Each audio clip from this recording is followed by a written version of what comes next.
Chapter 1. The Bennets' New Neighbour. It is a truth well known to all the world that an unmarried man in possession of a large fortune must be in need of a wife. And when such a man moves into a neighbourhood, even if nothing is known about his feelings or opinions, this truth is so clear to the surrounding families that they think of him immediately as the future husband of one or other of their daughters. "My dear Mr. Bennet," said Mrs. Bennet to her husband one day, "have you heard that someone is going to rent Netherfield Park at last?" "No, Mrs. Bennet, I haven't," said her husband. "Don't you want to know who is renting it?" cried Mrs. Bennet impatiently. "You want to tell me, and I don't mind listening." Mrs. Bennet needed no further encouragement. "Well, my dear, I hear that he's a very rich young man from the north of England. It seems he came to see Netherfield on Monday, and was so delighted with it that he arranged to rent it at once.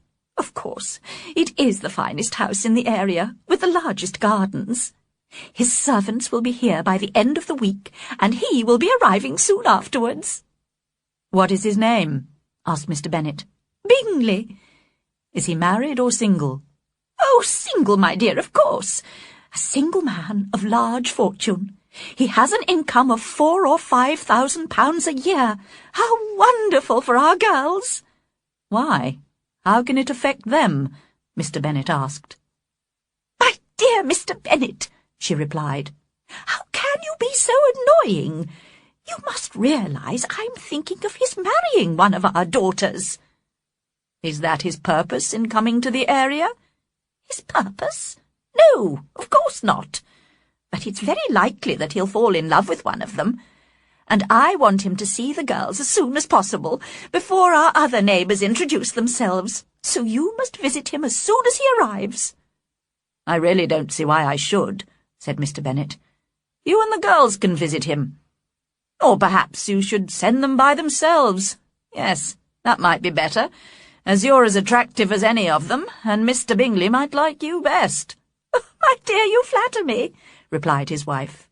"I certainly have been called beautiful in the past, but I think a woman with 5 adult daughters should stop thinking of her own beauty. Mr. Bennet, I beg you to visit him. You know it's correct for the gentleman of the family to visit new neighbours first. I simply cannot take the girls to see him unless you have already met him." "Surely you worry too much about the rules of polite society. I'm sure Mr. Bingley will be delighted to see you all, and I'll write him a few lines, which you can give him, agreeing gladly to his marrying any of the girls, although I must especially recommend my dear little Lizzie." "Oh, no, Mr. Bennet!" gasped Mrs. Bennet, horrified. "Please don't do that. And Lizzie is no better than the others, although I know she is your favourite." "Our daughters are all very silly, ignorant girls, it's true, but at least Lizzie is a little more intelligent than her sisters." "Mr. Bennet, how can you speak so unkindly of your own children? Oh, dear, how ill I feel. Have you no pity for me? Don't you realize how I suffer?" "Indeed, my dear, I've suffered with you for the last 23 years, but I think you will recover and live to see many more rich young men come into the neighbourhood." When he was young, Mr. Bennet had made the mistake of falling in love with a pretty but foolish young woman. During the long years of their marriage, he had had time to regret his mistake. He soon realized that his wife had little intelligence or common sense, and was only interested in talking, shopping, and finding husbands for her daughters. His experience had made him rather bitter, and he could not stop himself mocking his wife, who never understood her husband's sense of humour. So, when, a week later, Mrs. Bennet discovered that her husband had in fact visited Mr. Bingley at Netherfield, she was surprised and very pleased. But she and her daughters tried in vain to persuade Mr. Bennet to describe the wealthy stranger, and in the end they had to rely on another neighbour's description. "He sounds wonderful, Mamma," cried Lydia, the youngest and noisiest of the sisters. "Charlotte Lucas's father has been to see him and says he's quite young, very handsome and extremely charming. And even better, he loves dancing. Everybody knows that means he's very likely to fall in love." As politeness required, Mr. Bingley came to visit Mr. Bennet a few days later. He was not, however, fortunate enough to see the Bennet girls, who were hiding behind the curtains in an upstairs room in order to catch sight of the handsome stranger. Mrs. Bennet planned to invite him to dinner, but in fact they met him at another social event first. The Bennets lived in the small Hertfordshire village of Longbourn, and public dances were regularly held in the nearest town, Meryton. The girls were greatly looking forward to this particular dance, because they had heard that Mr. Bingley would be attending with a group of friends from London. On the night of the dance, all eyes were on Mr. Bingley as he entered the room. He had brought his 2 sisters, with the husband of the elder, Mr. Hurst, and another young man, Mr. Darcy. Mr. Bingley was indeed good-looking and gentlemanlike, and his sisters were fine, fashionable women. However, everybody was soon talking about Mr. Darcy, a tall, handsome man, who, it was said, had an income of £10,000 a year. The ladies in the room gazed at him in admiration for about half the evening, until they became aware of his constant frown and his unwillingness to talk or dance. Then there was general agreement that he was proud and disagreeable, and considered himself superior to country people. Mr. Bingley, on the other hand, made himself popular with the ladies by dancing every dance and talking to everybody. As there were not as many gentlemen as ladies, Elizabeth Bennet did not have a partner for one of the dances, and was sitting watching the dancing. Mr. Darcy was standing near her, and when Mr. Bingley came up to speak to his friend, Elizabeth could not avoid hearing their conversation. "Come, Darcy," said Bingley, "I hate to see you looking so cross. Why don't you dance with one of these lovely girls?" "Certainly not," replied Darcy. "You know how I hate dancing with a partner I don't know. I would particularly dislike it at a village dance like this. Apart from your sisters, there isn't a woman in the room I would even consider dancing with. You are dancing with the only attractive girl here." He was looking at Mrs. Bennet's eldest daughter, Jane, who was waiting for Bingley to join her for the next dance. "Oh, yes, she's the most beautiful creature I've ever seen. But just behind you is one of her sisters. She's very pretty, and I'm sure she's very pleasant. My partner could introduce you." "Who do you mean?" And Darcy turned to look at Elizabeth for a moment. "No," he said coldly. "She's not attractive enough to tempt me. Go back to your partner, Bingley." This conversation did not endear Mr. Darcy to Elizabeth, but she told the story very cheerfully and amusingly to her friends. The evening passed very happily for everybody else, and Mrs. Bennet was delighted with the effect her eldest daughter had had on Mr. Bingley. "He danced with Jane twice," she told her husband later. "He danced with all the others only once. And he really is so handsome. But his friend, Mr. Darcy, was so rude to poor Elizabeth. Luckily she doesn't care. She wouldn't want to please him. Such a horrible, proud man. I simply hate him." When Jane and Elizabeth were alone, they discussed their dancing partners. "I was really very flattered when Mr. Bingley asked me to dance a second time," said Jane, blushing. "I didn't expect it at all." "Didn't you?" said Elizabeth. "I did. Dear Jane, you were 5 times prettier than any other woman in the room, but you're too modest ever to expect admiration." "I have to admit that I liked Mr. Bingley," continued Jane in her gentle voice. "He's so good-mannered and agreeable." "He's also handsome," added her sister, "which makes his character quite perfect. But what did you think of his sisters?" "Very pleasant when you get to know them. The younger, Miss Caroline Bingley, will be living at Netherfield with her brother. I'm sure we'll enjoy having her as a neighbour." Elizabeth listened in silence. She was not convinced, Jane is so kind, she thought, always ready to see the good side of people's characters. I considered Mr. Bingley's sisters too proud, almost rude, in fact. I'm sure they feel superior to most other people, like Mr. Darcy. But she did not say any more. After the dance, the Bennet and Bingley families began to visit each other every few days. It became evident that Mr. Bingley admired Jane very much, and Elizabeth knew that her sister was close to falling in love with him. She was discussing this with her good friend Charlotte Lucas one day. Charlotte was a sensible, intelligent young woman of 27, the eldest daughter of Sir William and Lady Lucas, who were neighbours of the Bennet family. "It's a good thing," said Elizabeth, "that if Jane is in love with Mr. Bingley, nobody will know, because she always behaves so cheerfully and normally." "That's sometimes a mistake," replied Charlotte, shaking her head wisely. "If she doesn't show her feelings at all, even to the man she loves, she may lose the opportunity of catching him. Jane should use every moment she gets with Bingley to attract and encourage him." "But I consider a man should try to discover a woman's feelings, not wait for her encouragement. And Jane probably doesn't know what her real feelings for Bingley are yet. She has only seen him a few times, not often enough to understand his character, or be sure that she really loves him." "Well, I wish Jane success with all my heart," said Charlotte finally. "But I think she'd have as much chance of happiness if she married him tomorrow as if she studied his character for a whole year. Happiness in marriage is simply a question of chance. I think it's better to know as little as possible about the person you're going to spend your life with." Elizabeth laughed, sure that Charlotte did not mean what she was saying.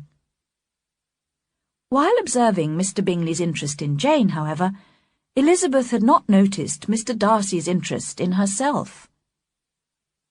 Although at first he had not even considered her pretty, he now began to realize what a beautiful expression her dark eyes gave to her intelligent face, and what an attractive figure she had. "Of course, she is only an unfashionable village girl," he told himself, "but her conversation is often quite amusing." Whenever they met, he did not speak to her, but stood near her, listening to her and watching her closely, conscious of a wish to know her better. One evening, at a party at the Lucases' house, Darcy was standing alone, as usual, away from the other guests, watching the dancing. His host, Sir William, came to speak to him. "Mr. Darcy, are you enjoying the dancing, sir? What a delightful entertainment it is." Darcy frowned. "Yes," he said with cool disdain. "It's something that any uneducated person can be good at." "I'm sure you're good at dancing yourself, sir," replied Sir William cheerfully. "Look, here's Miss Elizabeth Bennet." She was crossing the room at that moment. "Let me persuade you to dance with her.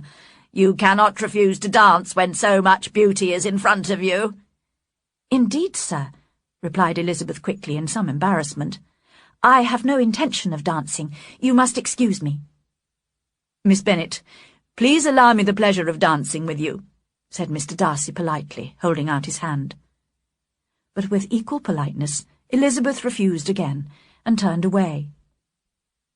Mr. Darcy was watching her walk away, with a slight smile on his face, when Caroline Bingley came up to him. "Mr. Darcy," she said, "I'm sure I know what you're thinking. How boring all these silly little country people are." "Not at all, Miss Bingley. In fact, I was just thinking what pleasure a pair of fine eyes can give." "Really? And who do these fine eyes belong to, may I ask?" "Miss Elizabeth Bennet." "Well, let me be the first to congratulate you, Mr. Darcy. When will the wedding be?" "Ah, that's what I expected you to say. A lady's imagination jumps from admiration to love to marriage in a moment." "Well, of course, when you're married, you will often have her charming mother and sisters to stay. How delightful for you!" And Miss Bingley, seeing that Darcy remained calm, continued to mock the Bennet family as amusingly as she could. Chapter 2. Jane's Illness. Mr. Bennet had a comfortable income of £2,000 a year and a pleasant house in Longbourn. But unfortunately for his daughters, after his death, all his property would pass to a distant male relation. Mrs. Bennet's father had been a lawyer and had only left his daughter a small amount of money. She had a brother who owned shops in London, and she also had a sister married to a Mr. Phillips.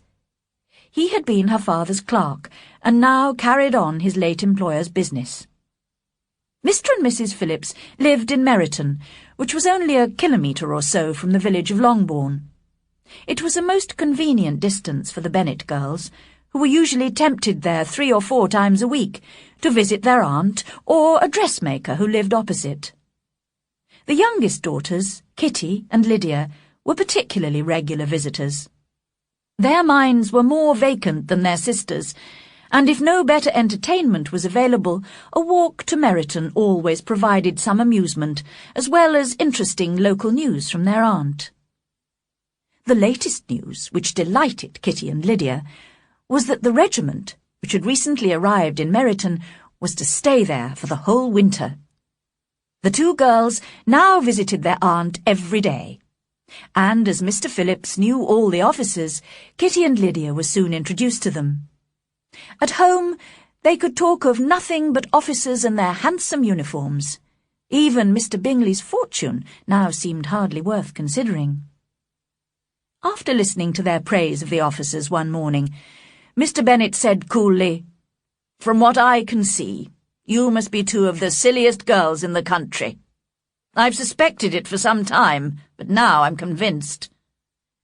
Kitty was embarrassed and did not reply, but Lydia, the youngest, continued to express her admiration for a certain Captain Carter with perfect indifference. "I am very surprised, my dear," said Mrs. Bennet, "that you should be so ready to think your own children silly. As it happens, they are all very clever." "That is the only point, I think, on which we do not agree. I am afraid I must say that I consider our 2 youngest daughters unusually foolish." "My dear Mr. Bennet, you mustn't expect such young girls to have the common sense of their father or mother. I remember when I used to like a red coat myself, and indeed I still do. If a good-looking officer with 5,000 or 6,000 a year wanted to marry one of my girls, I wouldn't turn him down. And I thought Colonel Forster looked very handsome last night at Sir William's in his regimental uniform." Just then, a servant entered with a note for Jane, which had come from Netherfield. Mrs. Bennet's eyes shone with pleasure, and she called out eagerly while her daughter was reading it, "Well, Jane, who is it from? What does he say? Tell us quickly, my love." "It's from Miss Bingley," said Jane. "She invites me to dinner at Netherfield, as she and her sister are alone. It seems her brother and the gentleman are having dinner with the officers in Meryton." "With the officers?" cried Lydia. "I wonder why Aunt Phillips didn't tell us that." "Having dinner in Meryton?" repeated Mrs. Bennet, shaking her head. "That's very unlucky." "May I take the carriage?" asked Jane. "No, my dear. You'd better ride over there, because it looks likely to rain, and then you'll have to stay the night." "That would be a good plan," said Elizabeth to her mother, "if you were sure they wouldn't offer to send her home in their carriage." "Oh, but they can't. The gentleman must have taken Mr. Bingley's carriage to go to Meryton." "I'd much rather go in the carriage," Jane said. "But, my dear, your father can't spare the horses, I'm sure. They're needed on the farm, aren't they, Mr. Bennet?" Mr. Bennet finally agreed that they were, in fact, being used that day in the fields. So Jane set out on her horse, while her mother called cheerfully after her, "I do hope it'll rain heavily, my love." And Jane had not been gone for long before it rained hard. Elizabeth was a little worried about her sister, but Mrs. Bennet was delighted. "What a good idea of mine that was," she said more than once, extremely pleased with herself. Not until the next morning, however, did she realize the full extent of her success. After breakfast, a servant from Netherfield arrived with a note from Jane to Elizabeth. explaining that Jane had caught cold on her wet ride and had been invited to stay at Netherfield until she recovered. "Well, my dear," said Mr. Bennet, "if your daughter should become seriously ill and die, it would be a comfort to know that she died in a good cause and in obedience to your orders." "Oh, I'm not afraid of her dying. People don't die of colds. She'll be looked after well at Netherfield. As long as she stays there, everything will be all right." But Elizabeth felt really anxious and was determined to go to her sister. As the carriage was not available and she was not keen on riding, she decided to walk the 5 kilometres to Netherfield. Kitty and Lydia accompanied her as far as Meryton, where they went to visit one of the officers' wives. Elizabeth continued alone, crossing field after field and jumping impatiently over streams in her anxiety to see her sister. When she arrived at Netherfield, with tired feet, muddy stockings, and a face healthily pink with exercise, she was shown straight into the sitting-room. The 2 sisters, Miss Bingley and Mrs. Hurst, could hardly believe that she had come so far alone and on foot in such bad weather, but they received her politely. Their brother, however, was more than polite. He was kind and considerate towards her. Mr. Darcy said very little, hesitating between admiration of her healthy good looks and doubt whether she should have come such a distance alone. Mr. Hurst said nothing at all, as he was thinking only of his breakfast. Elizabeth was glad to be taken almost immediately to her sister's room, where she found Jane delighted to see her, but very feverish and unwell. The doctor came, and after examining his patient, advised that she should stay in bed and take some medicine. Elizabeth stayed with her all day, looking after her, and the Bingley sisters also spent some time in the patient's room. However, in the afternoon, when it was time for Elizabeth to leave, Jane seemed so upset that Miss Bingley was obliged to invite Elizabeth to stay at Netherfield for the present, and a servant was sent to Longbourn to inform the Bennet family and bring back some clothes. That evening, Elizabeth went down to dinner, leaving Jane in bed in her room. She noticed the Bingley sisters' apparent concern for Jane changed to indifference in a few moments, and knew she had been right to dislike them at first sight. Mr. Bingley, indeed, was the only one of the group whose behaviour she was satisfied with. His anxiety for Jane was evident, and his politeness towards herself most pleasing.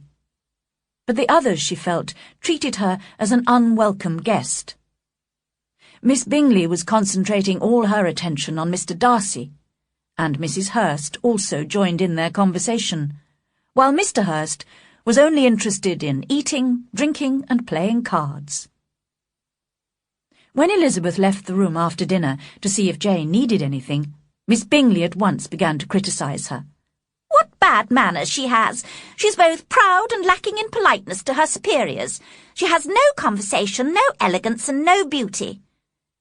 Mrs. Hurst agreed and added, "She has no good qualities, except that she's an excellent walker. I'll never forget her appearance this morning. She really looked almost wild." "She did indeed, Louisa. How silly of her to come at all.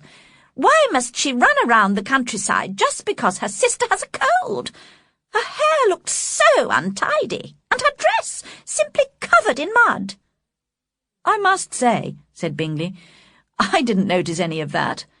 I thought she looked remarkably attractive when she arrived this morning." "You observed her wild appearance, I'm sure, Mr. Darcy," said Miss Bingley, "and I imagine you wouldn't wish your sister to make such a show of herself." "Certainly not." "Walking 4 or 5 kilometres, whatever it was, up to her ankles in mud, and alone, quite alone. It seems to me to show a dreadful sort of independence, a country girl's indifference to what is acceptable." "I think it shows a very pleasing affection for her sister," said Bingley. "I'm afraid, Mr. Darcy," whispered Miss Bingley, "that this adventure has rather lessened your admiration of her fine eyes." "Not at all," he replied. "They were brightened by the exercise." After a short pause, Mrs. Hurst began again. I have a great liking for Jane Bennet. She is really a very sweet girl, and I wish with all my heart she were well married. But with such a father and mother, and with such vulgar relations, I'm afraid there's no chance of it. I think the Bennet girls have an uncle who's a lawyer in Meryton. Yes, and they have another who owns shops in Cheapside. Such a nice part of London. Both the sisters laughed. If they had enough uncles to fill Cheapside, cried Bingley, it wouldn't make them any less charming. But it must considerably lessen their chances of marrying men of any position in the world, replied Darcy. Bingley did not answer, but his sisters agreed enthusiastically, and continued mocking their dear friend's vulgar relations for some time. Late in the evening, when Elizabeth was satisfied that Jane was asleep, she felt she ought to go downstairs again. She found the party in the sitting-room playing cards, but although they invited her to join in their game, she refused politely and picked up a book to read. "I can fetch you more books to read if you wish," offered Bingley, "but I'm afraid I haven't got a large library. Unlike you, I'm too lazy to spend much time reading." "What a delightful library you have at Pemberley, Mr. Darcy," said Miss Bingley. "And what a beautiful house it is. Charles, when you buy your house, I hope it will be even half as lovely as Pemberley." "I hope so too," agreed Bingley. "And your dear sister, Mr. Darcy. I expect she's grown since the spring. I want so much to see her again. I've never met anyone who delighted me so much. Such an appearance, such manners, and so extremely accomplished for her age." "I'm always surprised," said Bingley, "to find how very accomplished all young ladies are. How do they have the time and patience to learn all these skills?" "Certainly people use the word accomplished too loosely," said Darcy. "But I am far from agreeing with you about ladies in general. I cannot boast of knowing more than 6 who are really accomplished." "Then," said Elizabeth, "your idea of an accomplished woman must include a great many qualities." "Yes, a great many." "Oh, certainly," cried his faithful assistant, Miss Bingley. "An accomplished woman must have a thorough knowledge of music, singing, drawing, dancing, and modern languages. And besides this, a certain something in her manner of walking, in her voice, and in her behaviour." "All this she must possess," added Darcy, "and something more solid, the improvement of her mind by wide reading." "I'm no longer surprised at your knowing only 6 accomplished women," said Elizabeth. "I rather wonder at your knowing any. I've never seen such elegance and intelligence and knowledge as you describe in one woman." Mrs. Hurst and Miss Bingley were both protesting loudly that they knew many women like this, when Mr. Hurst called their attention back to the card game. As this meant an end to the conversation, Elizabeth soon afterwards left the room. "Miss Elizabeth Bennet," said Miss Bingley to Darcy, "is one of those women who try to appear attractive to men by undervaluing other women. I think that's a mean trick." "It is true," said Darcy, "that there is meanness in all the tricks used by ladies to attract men." Miss Bingley was not satisfied enough with this answer to continue the conversation. The next morning, Elizabeth was glad to be able to inform Mr. Bingley and his sisters that Jane was very much better. In spite of this improvement, however, she asked for her mother to be sent for, as she wanted Mrs. Bennet's opinion of Jane's state of health. Soon after breakfast, therefore, Mrs. Bennet, accompanied by her 2 youngest daughters, reached Netherfield. Elizabeth, although relieved to hear that her mother did not think Jane's illness serious, began to regret asking her to come when she saw the Bingley sisters smiling at Mrs. Bennet's remarks. Elizabeth blushed for her mother, who could not help showing her lack of intelligence and common sense in everything she said. Kitty and Lydia made an equally bad impression. They had been whispering together when suddenly Lydia, who was an attractive, confident, well-grown girl of 15, pushed herself rudely forward. She begged Mr. Bingley to hold a ball at Netherfield. With his usual politeness, Mr. Bingley promised he would, but Elizabeth saw his sisters exchanging meaningful glances. She was quite glad when her mother and sisters left. She and Jane were to stay another night at Netherfield to allow Jane to recover completely. That evening, Elizabeth appeared again in the sitting-room. She could not avoid noticing how frequently Mr. Darcy's eyes were fixed on her. But as she felt sure that so great a man could not possibly admire her, she assumed that when he looked at her, he was criticising her in some way. This thought did not cause her any pain, as she liked him too little to care for his approval. In the conversation she had with him, she spoke in her usual slightly mocking manner, rather expecting to offend him, but was surprised by the quiet politeness of his replies. Darcy had never before been so charmed by any woman. He really believed that if she did not have such vulgar relations, he might be in danger of falling in love with her. Miss Bingley saw or suspected enough to be jealous, and her great anxiety for the recovery of her dear friend Jane was increased by her wish to get rid of Elizabeth. Fortunately, perhaps, for almost everyone at Netherfield, Elizabeth and her sister, who was now quite recovered, were returning home the next day. Only Mr. Bingley showed real sorrow at this, and was concerned that Jane might not be fit enough to travel. Mr. Darcy was quite relieved, and determined that no sign of admiration for Elizabeth should escape him now.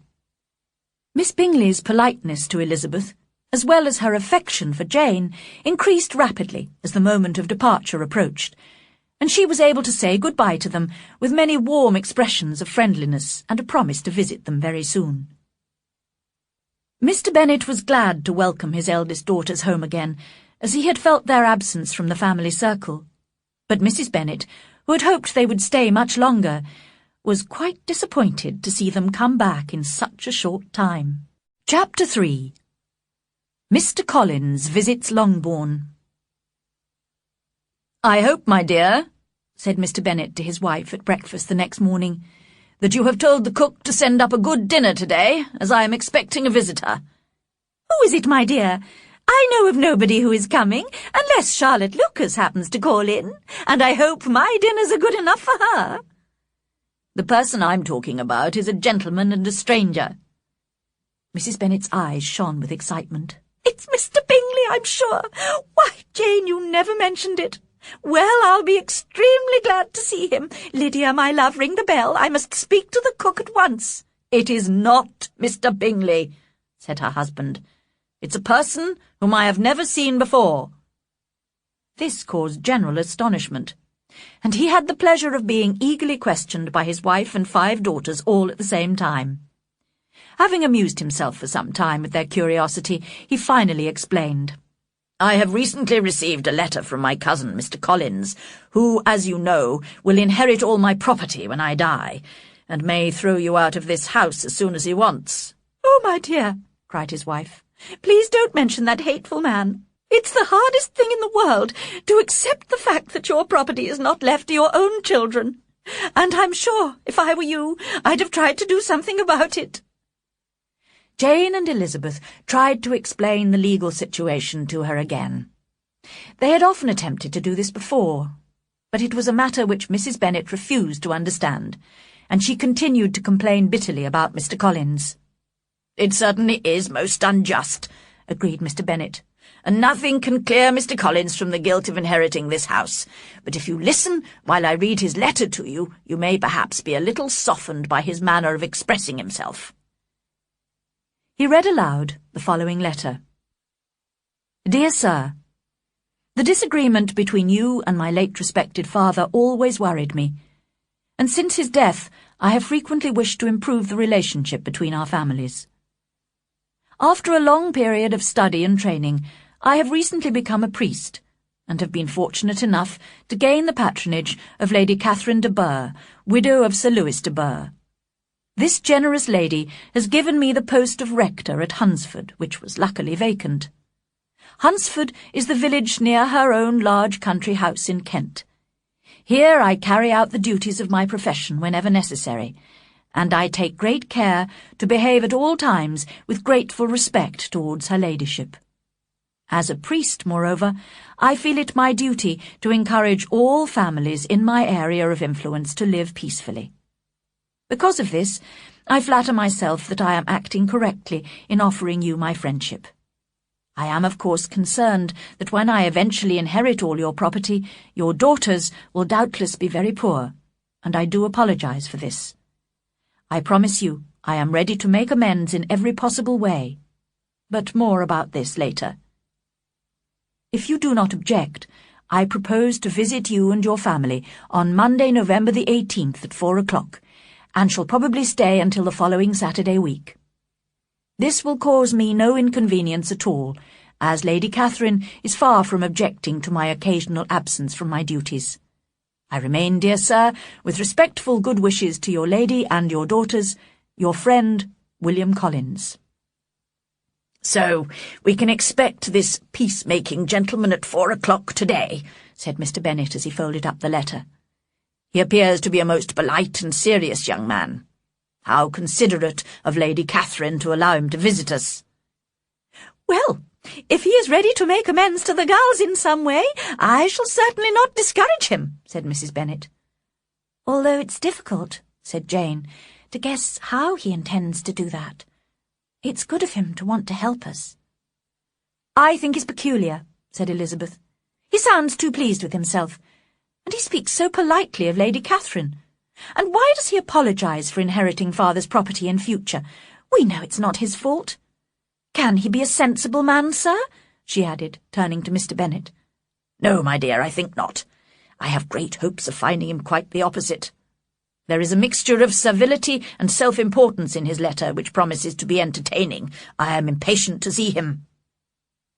Mary, the middle daughter, who spent most of her time reading and who seldom joined in family conversation, now remarked that in her opinion his letter was well expressed.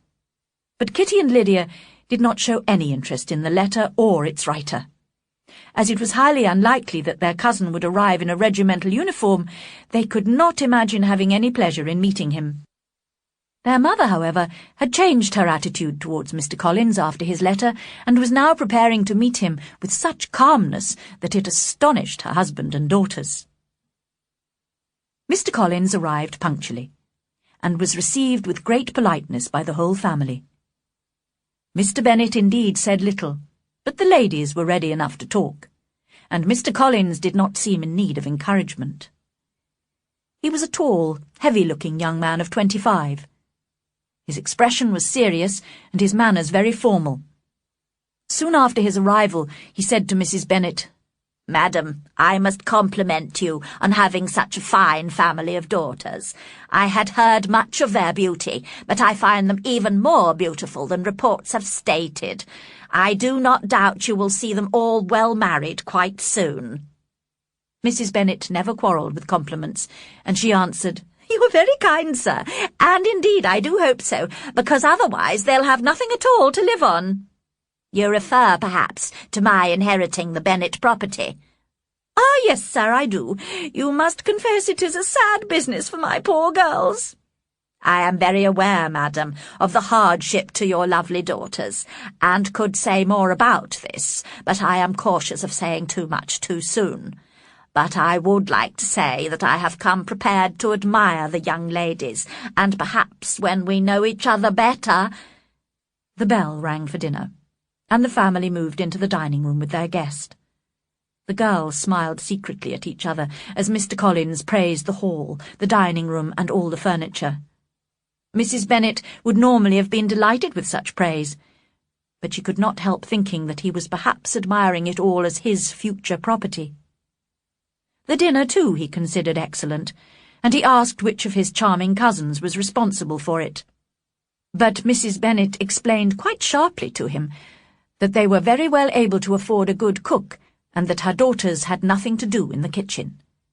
He begged her pardon immediately for offending her, and continued to apologize for about a quarter of an hour. Mr. Bennet had hardly spoken up to now, but he thought it was time to enter the conversation. "You seem very fortunate in your patron, Mr. Collins," he said. He could not have chosen a better opening remark. Mr. Collins spoke enthusiastically for several minutes in praise of Lady Catherine. Never in my life have I witnessed such considerate behaviour in a person of high birth. Although she is such a great lady, she has never treated me with disdain. She talks to me almost as an equal and gives me advice. For example, she has recommended me to marry as soon as possible. And do you know, she has asked me to dinner twice at her house. Some people consider her proud, but she has only ever been kind to me. She even took the trouble to visit my small house, and was thoughtful enough to suggest 1 or 2 improvements, some shelves upstairs. "That is very correct and polite, I'm sure," said Mrs. Bennet. "Does she live near you, sir?" "Only a small country road separates my poor house from Rosings Park, her ladyship's home." "I think you said she is a widow. Has she any family?" "She has only 1 daughter, who will inherit Rosings and all Lady Catherine's property. A most charming young lady, unfortunately in weak health. I often pay her some little compliment on her appearance or her accomplishments when I visit Rosings. Lady Catherine appreciates these compliments to her daughter, and I see it as my duty to please her ladyship." "I am sure you're right," said Mr. Bennet. "No doubt you are expert at flattering with delicacy. May I ask how you think of these pleasing compliments?" "Some of them come to me at the time, but in my spare moments I do occasionally prepare a few words which may be suitable for different occasions." Mr. Bennet listened to his cousin with the greatest enjoyment. Mr. Collins was as foolish as he had hoped. But by tea-time Mr. Bennet had had enough, and after tea asked his guest to read aloud to the ladies. However, when a novel was handed to Mr. Collins, he looked shocked, and protested that he never read novels. He chose a religious book instead, and started reading in a slow, serious voice. Lydia could not hide her boredom for long, and after only 3 pages she interrupted him rudely to ask her mother a question about one of the officers in Meryton. Mr. Collins was offended, and refused to read any more, although Mrs. Bennet and her other daughters apologised for Lydia's lack of manners. Mr. Collins was not a sensible man, and neither education nor society had improved him. The respect he felt for his patron, and his very good opinion of himself and his new position, made him proud and servile at the same time. Now that he had a home and a considerable income, he had decided to marry. The Bennet girls, who would lose their inheritance because of him, had a reputation for being attractive and charming, and his idea of making amends to them was to marry one of them. He considered this an excellent plan, and thought himself extremely generous and unselfish in carrying it out. He had known he was right when he arrived at Longbourn and saw Jane Bennet's lovely face. As the eldest, she should marry first, and for the first evening she was his choice. But the next morning, after a 15-minute conversation with Mrs. Bennet, he had to change his mind. When he explained that he was hoping to find a wife among her daughters, she replied with a happy smile that her eldest daughter was very likely to be engaged soon. "But there are my other daughters, Mr. Collins," she continued encouragingly. Mr. Collins had only to change from Jane to Elizabeth, and it was soon done while Mrs. Bennet was pouring the tea. Next to Jane in birth and beauty, Elizabeth was the obvious choice. Mrs. Bennet was delighted, hoping that she might soon have 2 daughters married. The man whom she had so disliked the day before was now a favourite with her. Chapter 4. Elizabeth meets Mr. Wickham. When later that morning Lydia suggested walking to Meryton to see some of the officers, all her sisters except Mary agreed to accompany her. Even Mr. Collins went with them, encouraged by Mr. Bennet, who was by now most anxious to have some time to himself. During their walk, the girls listened politely to Mr. Collins' self-important speeches. But as soon as they entered Meryton, the younger ones no longer even pretended to be interested in his conversation, but looked eagerly around in search of the officers. Just then, all the young ladies noticed a very gentlemanlike young man whom they'd never seen before, walking down the street with an officer they knew. They were all wondering who the handsome stranger could be, when the officer came up to them to greet them. He asked permission to introduce his friend, whose name was Mr. Wickham, and who had apparently arrived recently from London to become an officer in the regiment. This was exactly as it should be, because the young man only needed an officer's uniform to become completely charming. He was very good-looking, with a very pleasant, sociable manner, and after the introductions, conversation flowed most enjoyably in the little group. They were still standing and talking happily together when they heard the sound of horses and saw Darcy and Bingley riding down the street. The two gentlemen came straight towards the ladies to greet them. Bingley was clearly most interested in Jane Bennet, and started talking particularly to her. Darcy, however, was just determining not to look at Elizabeth, when he suddenly noticed the stranger. By chance, Elizabeth saw Darcy's and Wickham's faces at the moment when they caught sight of each other, and she was astonished at the effect of the meeting. Both changed colour, one white, the other red. After a few moments, Mr. Wickham touched his hat, and Mr. Darcy nodded very slightly. What could this mean? It was impossible to imagine, and it was impossible not to wish to know. In another moment, Mr. Bingley, who did not seem to have noticed what had happened, said good-bye and rode away with Mr. Darcy. The two officers accompanied the young ladies to Mrs. Phillips's house, but did not go in spite of Lydia's repeated invitations. Mrs. Phillips was always glad to see her nieces, and welcomed Mr. Collins most politely when he was introduced to her. She did not, however, have any more information for the girls about the agreeable Mr. Wickham. "But I tell you what, my dears," she said brightly, "I'm giving a little supper party for some of the officers tomorrow. I'll ask Mr. Phillips to visit Mr. Wickham and invite him to come too. Will you all come as well?" The girls were delighted, and agreed at once to this arrangement, and the whole group walked back to Longbourn, happily discussing the enjoyable evening they were going to have. Mr. Collins had been very impressed with Mrs. Phillips's politeness, and when they reached Longbourn, he complimented Mrs. Bennet on her sister's elegance and charming manners. The next evening, the carriage took him and his 5 cousins to Meryton, and the girls had the pleasure of hearing, as they entered the hall, that Mr. Wickham had accepted their uncle's invitation, and was at that moment in the house. When Mr. Collins was shown into the sitting-room, and had time to look around and admire it, he said immediately to Mrs. Phillips, "Madam, I must compliment you on the size and furniture of this room. Really, I could almost imagine myself in the smaller summer breakfast-room at Rosings."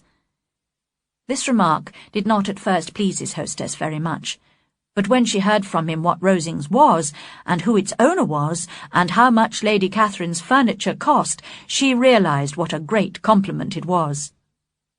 During the evening, Mr. Collins found Mrs. Phillips a kind and attentive listener, which was fortunate, as the Bennet girls could not bring themselves to listen to him any longer.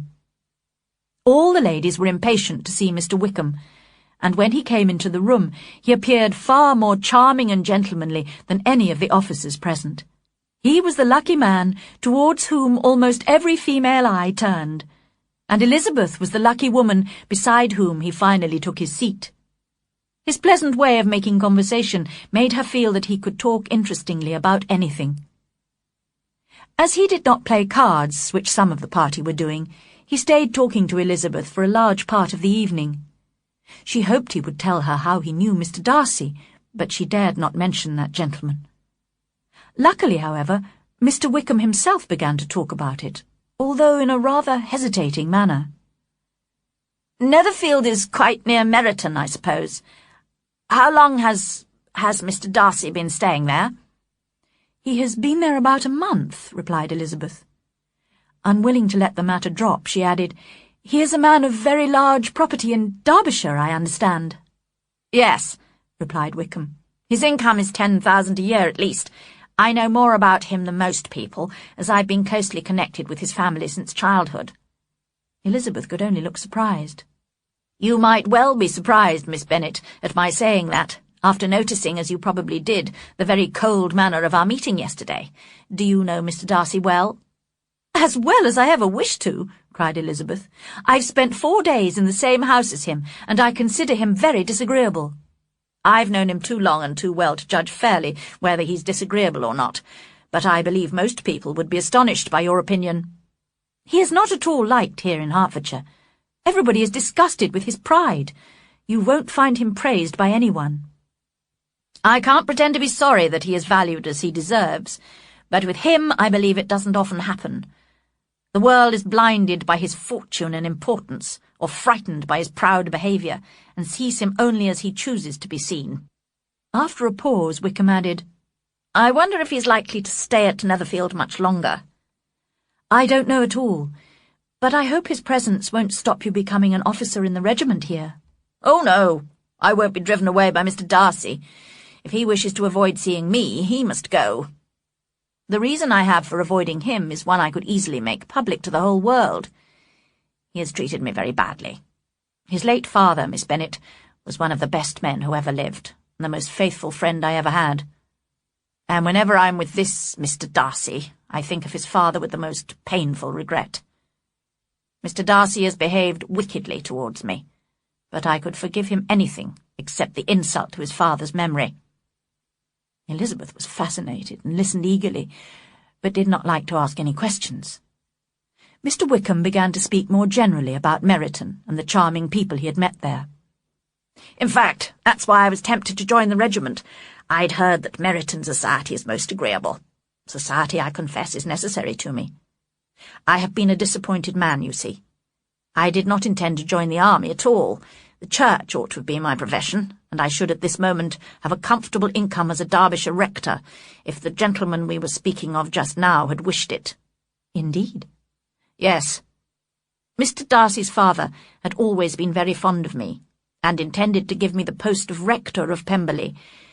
But unfortunately, after his death, when the post became vacant, it was given to someone else. No!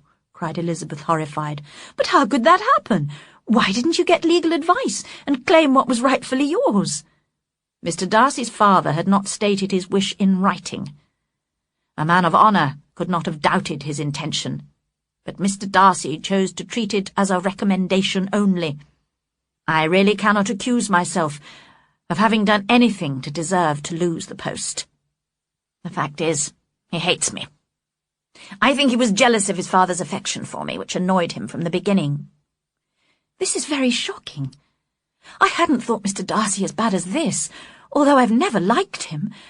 I assumed he felt superior to everyone else, but did not suspect him of behaving in such a wicked, unjust, inhuman way. We grew up together at Pemberley, you know. My father gave up all his time to take care of the Pemberley farms, and was greatly appreciated as a close friend by the late Mr. Darcy, who promised, just before my father's death, to provide for me. The present Mr. Darcy did not choose to respect that promise. How strange that Mr. Darcy's pride has not made him help you. Surely he's too proud to wish to appear dishonest, which is what I must call him. He's certainly very proud. Proud of his position, his family, his father, and his sister too, you know. What sort of a girl is Miss Darcy? He shook his head. It gives me pain to criticise a Darcy, but she's too much like her brother. Very, very proud. She's a handsome girl of about 15 or 16, and I understand extremely accomplished. I am astonished at Mr. Darcy's close friendship with Mr. Bingley. How can Mr. Bingley, who seems so charming and kind, be friendly with such a man? I don't know Mr. Bingley at all, but Mr. Darcy can be a pleasant companion if he thinks it worth while. Just then they were joined by some of the others, and the conversation became more general. When Mr. Collins was talking to Mrs. Phillips about his patron, Mr. Wickham looked quickly in his direction, and then asked Elizabeth, "Does your cousin know Lady Catherine de Bourgh very well?" "I don't think he has known her for long, but she has recently given him the post of rector of Hunsford." "Perhaps you know that Lady Catherine is the present Mr. Darcy's aunt. I believe she is planning to marry her daughter, who will inherit a fortune, to Mr. Darcy." This information made Elizabeth smile, as she thought of poor Miss Bingley's efforts to attract Mr. Darcy, which might all be in vain.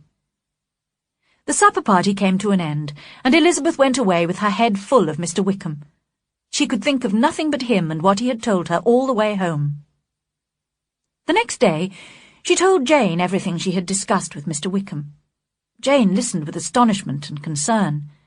She could not believe that Mr. Darcy could so little deserve Mr. Bingley's friendship, and yet she did not want to doubt the truthfulness of such an agreeable young man as Mr. Wickham. Elizabeth, however, felt sure that Mr. Darcy was to blame. That morning an invitation arrived at Longbourn. Mr. Bingley had fixed the date for the ball he had promised to give at Netherfield, and it was to be on the following Tuesday. Every female in the Bennet family was looking forward to it, even Mary, who lifted her head from her book to say, unsmiling, "As long as I have my mornings free for serious reading, I do not mind meeting people in the evenings. I consider some relaxation and amusement is good for everybody." Elizabeth felt so cheerful at the thought of dancing with Mr. Wickham that she made an unusual effort to speak kindly to Mr. Collins. "Will you accept Mr. Bingley's invitation, sir? And if you do, will you, as a priest, consider it right to dance?" "I shall certainly accept, and I am so far from objecting to dancing that I hope to have the honour of dancing with all my beautiful cousins. I take this opportunity of asking you, Miss Elizabeth, for the first 2 dances especially." She was very surprised and rather annoyed. She had hoped that Wickham would ask her for those dances, but now she would have Mr. Collins instead. She could not refuse, however, and his request also worried her in another way. His manner to her seemed particularly flattering, which gave her the unwelcome idea that perhaps she had been chosen from among her sisters to be the rector of Hunsford's wife. As she observed the increasing number of compliments he paid to her beauty and character, she felt sure that he intended to propose marriage. For the moment, however, she decided to do nothing but wait and see.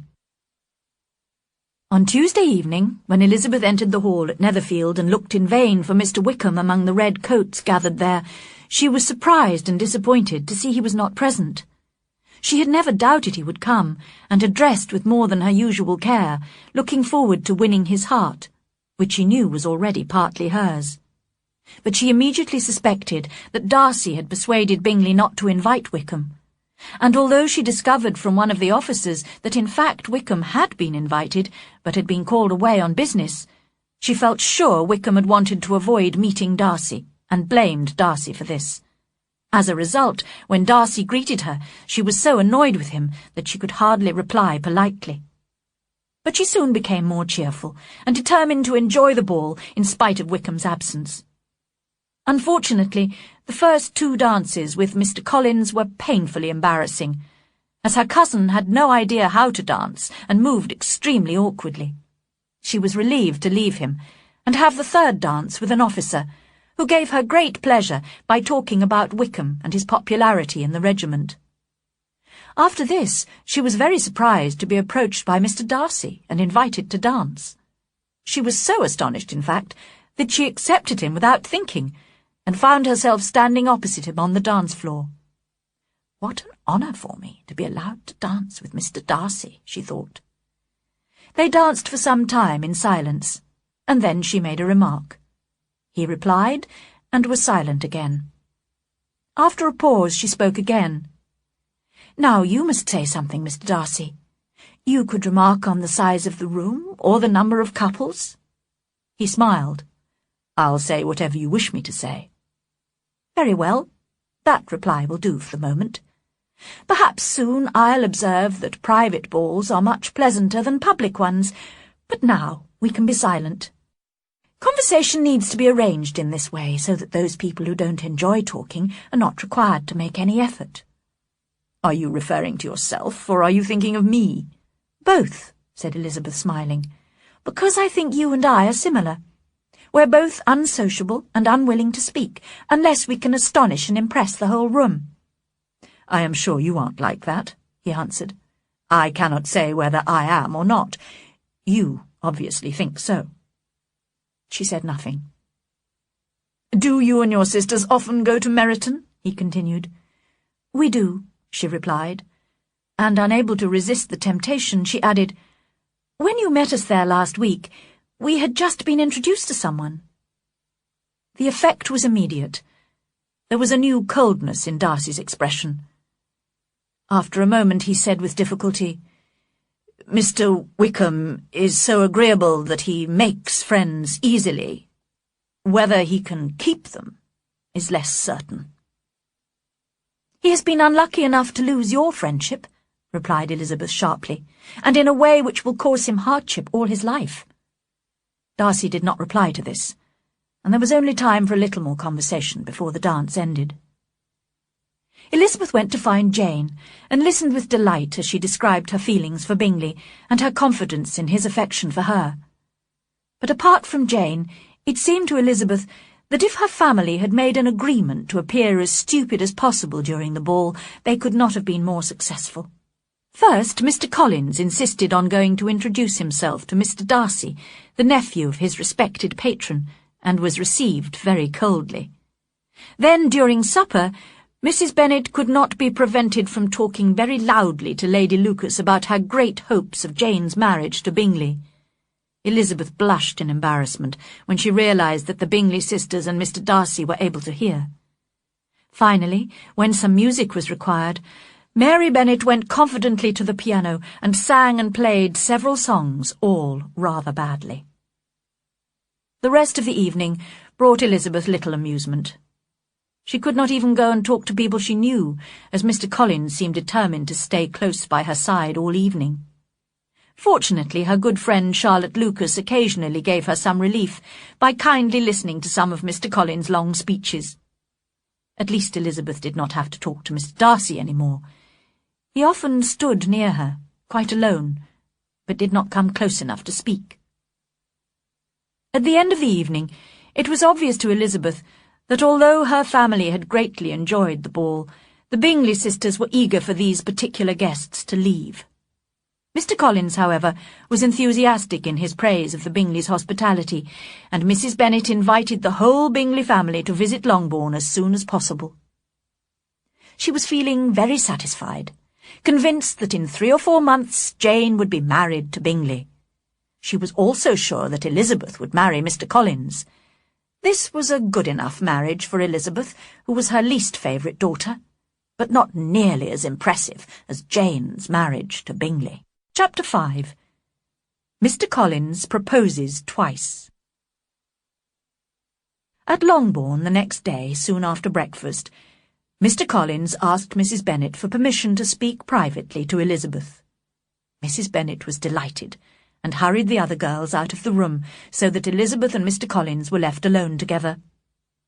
Elizabeth did not want to stay, and got up to leave, but after a moment's thought, sat down again quietly, determined to listen and reply politely. "My dear Miss Elizabeth," said Mr. Collins seriously, "this little unwillingness to hear me, this modesty of yours, can only add to your other charms. You can hardly doubt the purpose of my speech. Almost as soon as I entered the house, I chose you as the companion of my future life. But before I am carried away by my feelings, I think I should state my reasons for marrying." Elizabeth was trying so hard not to laugh at the idea of Mr. Collins being carried away by his feelings that she was unable to reply. "First," he continued, "it is right for a priest to marry as an example to other people. Secondly, I'm sure marriage will add greatly to my happiness. And thirdly, which perhaps I should have mentioned earlier, my generous patron has advised me to marry.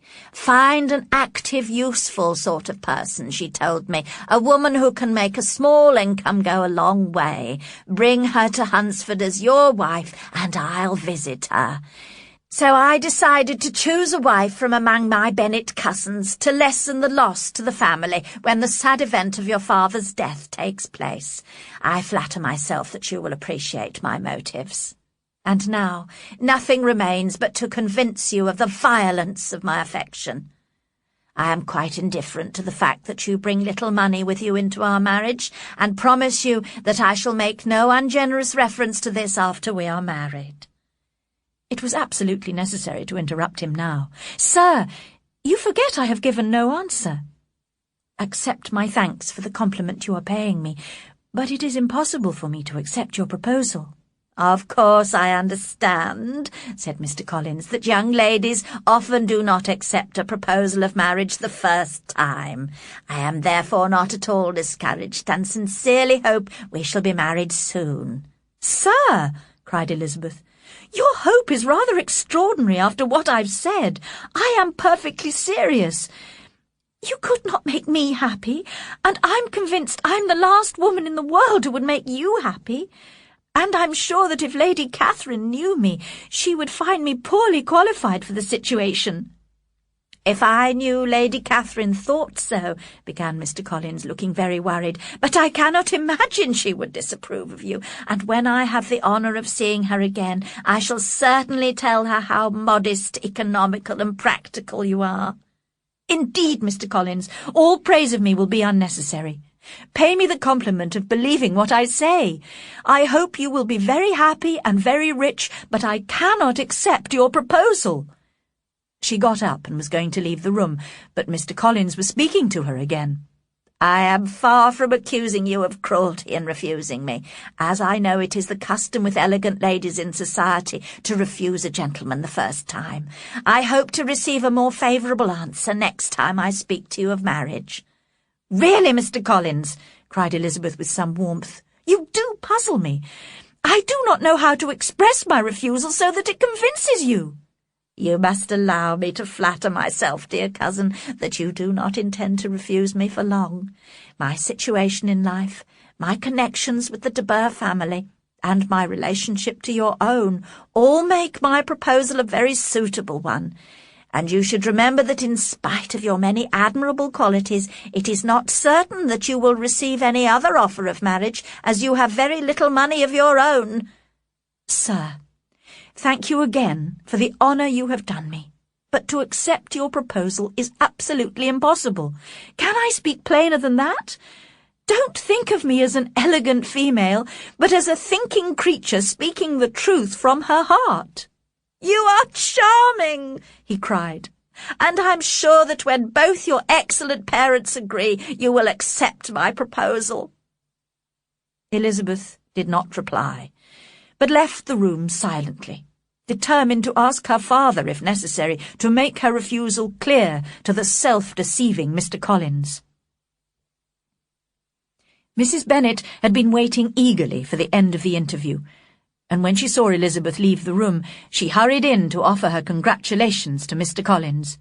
He received them with pleasure, adding that he was sure his cousin's refusal was a natural result of her modesty and delicacy of character. "Refusal?" repeated Mrs. Bennet, shocked. "Lizzie refused you? Do not worry, Mr. Collins. I shall speak to her at once. She's a very obstinate, foolish girl, but I'll make her accept you." "Pardon me, madam," cried Mr. Collins, "but if she's really obstinate and foolish, I do not think she would be a suitable wife for a man in my situation." "Sir, you quite misunderstand me," said Mrs. Bennet, alarmed. "She's only obstinate in a matter like this. In everything else she is very agreeable. I'll see Mr. Bennet, and we'll arrange it with her, I'm sure." She did not give him time to reply, but hurried to the library, where she knew she would find her husband. "Oh, Mr. Bennet, we need you urgently. We're all in such confusion. You must come and make Lizzie marry Mr. Collins." Mr. Bennet raised his eyes from his book as she entered, and stared at her with calm unconcern. "I do not have the pleasure of understanding you," he said. "What are you talking about?" "Lizzie declares she won't have him, and if you don't hurry, he'll change his mind and not have her." "So what should I do? It seems a hopeless business." "Speak to her about it yourself. Tell her you insist on her marrying him." "Call her in here. She shall hear my opinion." Mrs. Bennet gladly rang the bell, and the servant brought Elizabeth into the library. "Come here, child," said her father as she appeared. "I've sent for you on a very important matter. I understand that Mr. Collins has made you an offer of marriage, and you have refused." When Elizabeth nodded, he continued, "Very well. Now, your mother insists on your accepting. Isn't that right, Mrs. Bennet?" "Yes, or I'll never see her again." "You now have an unhappy choice to make, Elizabeth. From this day on, you must be a stranger to one of your parents. Your mother will never see you again if you do not marry Mr. Collins, and I will never see you again if you do." Elizabeth could not help smiling, but Mrs. Bennet, who had been sure her husband supported her, was very disappointed. "What do you mean, Mr. Bennet? You promised me you would insist on her marrying him." "My dear," replied her husband, "I have 2 small requests to make. First, that you will accept that I know what I promised or did not promise, and secondly, that you will all leave me in peace as soon as possible." That afternoon, Charlotte Lucas came to visit Elizabeth and found the family still in great confusion. The younger girls were quite excited by the news of Mr. Collins's proposal, and Mrs. Bennet was most annoyed with Elizabeth. "Oh, dear Miss Lucas," cried Mrs. Bennet, "can't you persuade Elizabeth to accept Mr. Collins? Nobody else wants to help me. Oh, how ill I feel. And look at Lizzie now. She's so unconcerned. But I tell you, Miss Lizzie, if you go on refusing every offer of marriage like this, you'll never get a husband at all, and I won't be able to provide for you when your father is dead. I warn you now. I told you in the library that I wouldn't speak to you again, and I won't. I have no pleasure in talking to an undutiful child like you. Not that I have much pleasure in talking to anybody with my headaches. Nobody knows how I suffer. But of course, those who do not complain are never pitied." Her daughters listened in silence, aware that any attempt to calm her would only increase her annoyance.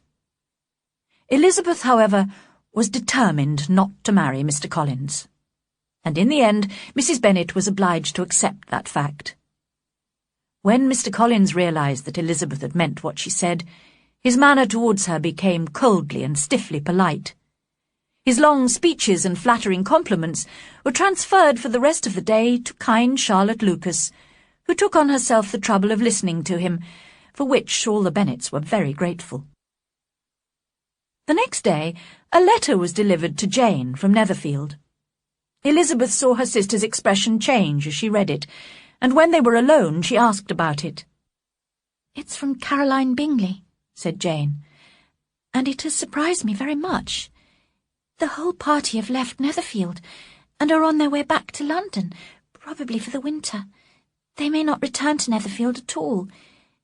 She says the only thing she sincerely regrets is leaving me behind in Hertfordshire, and promises to write very frequently."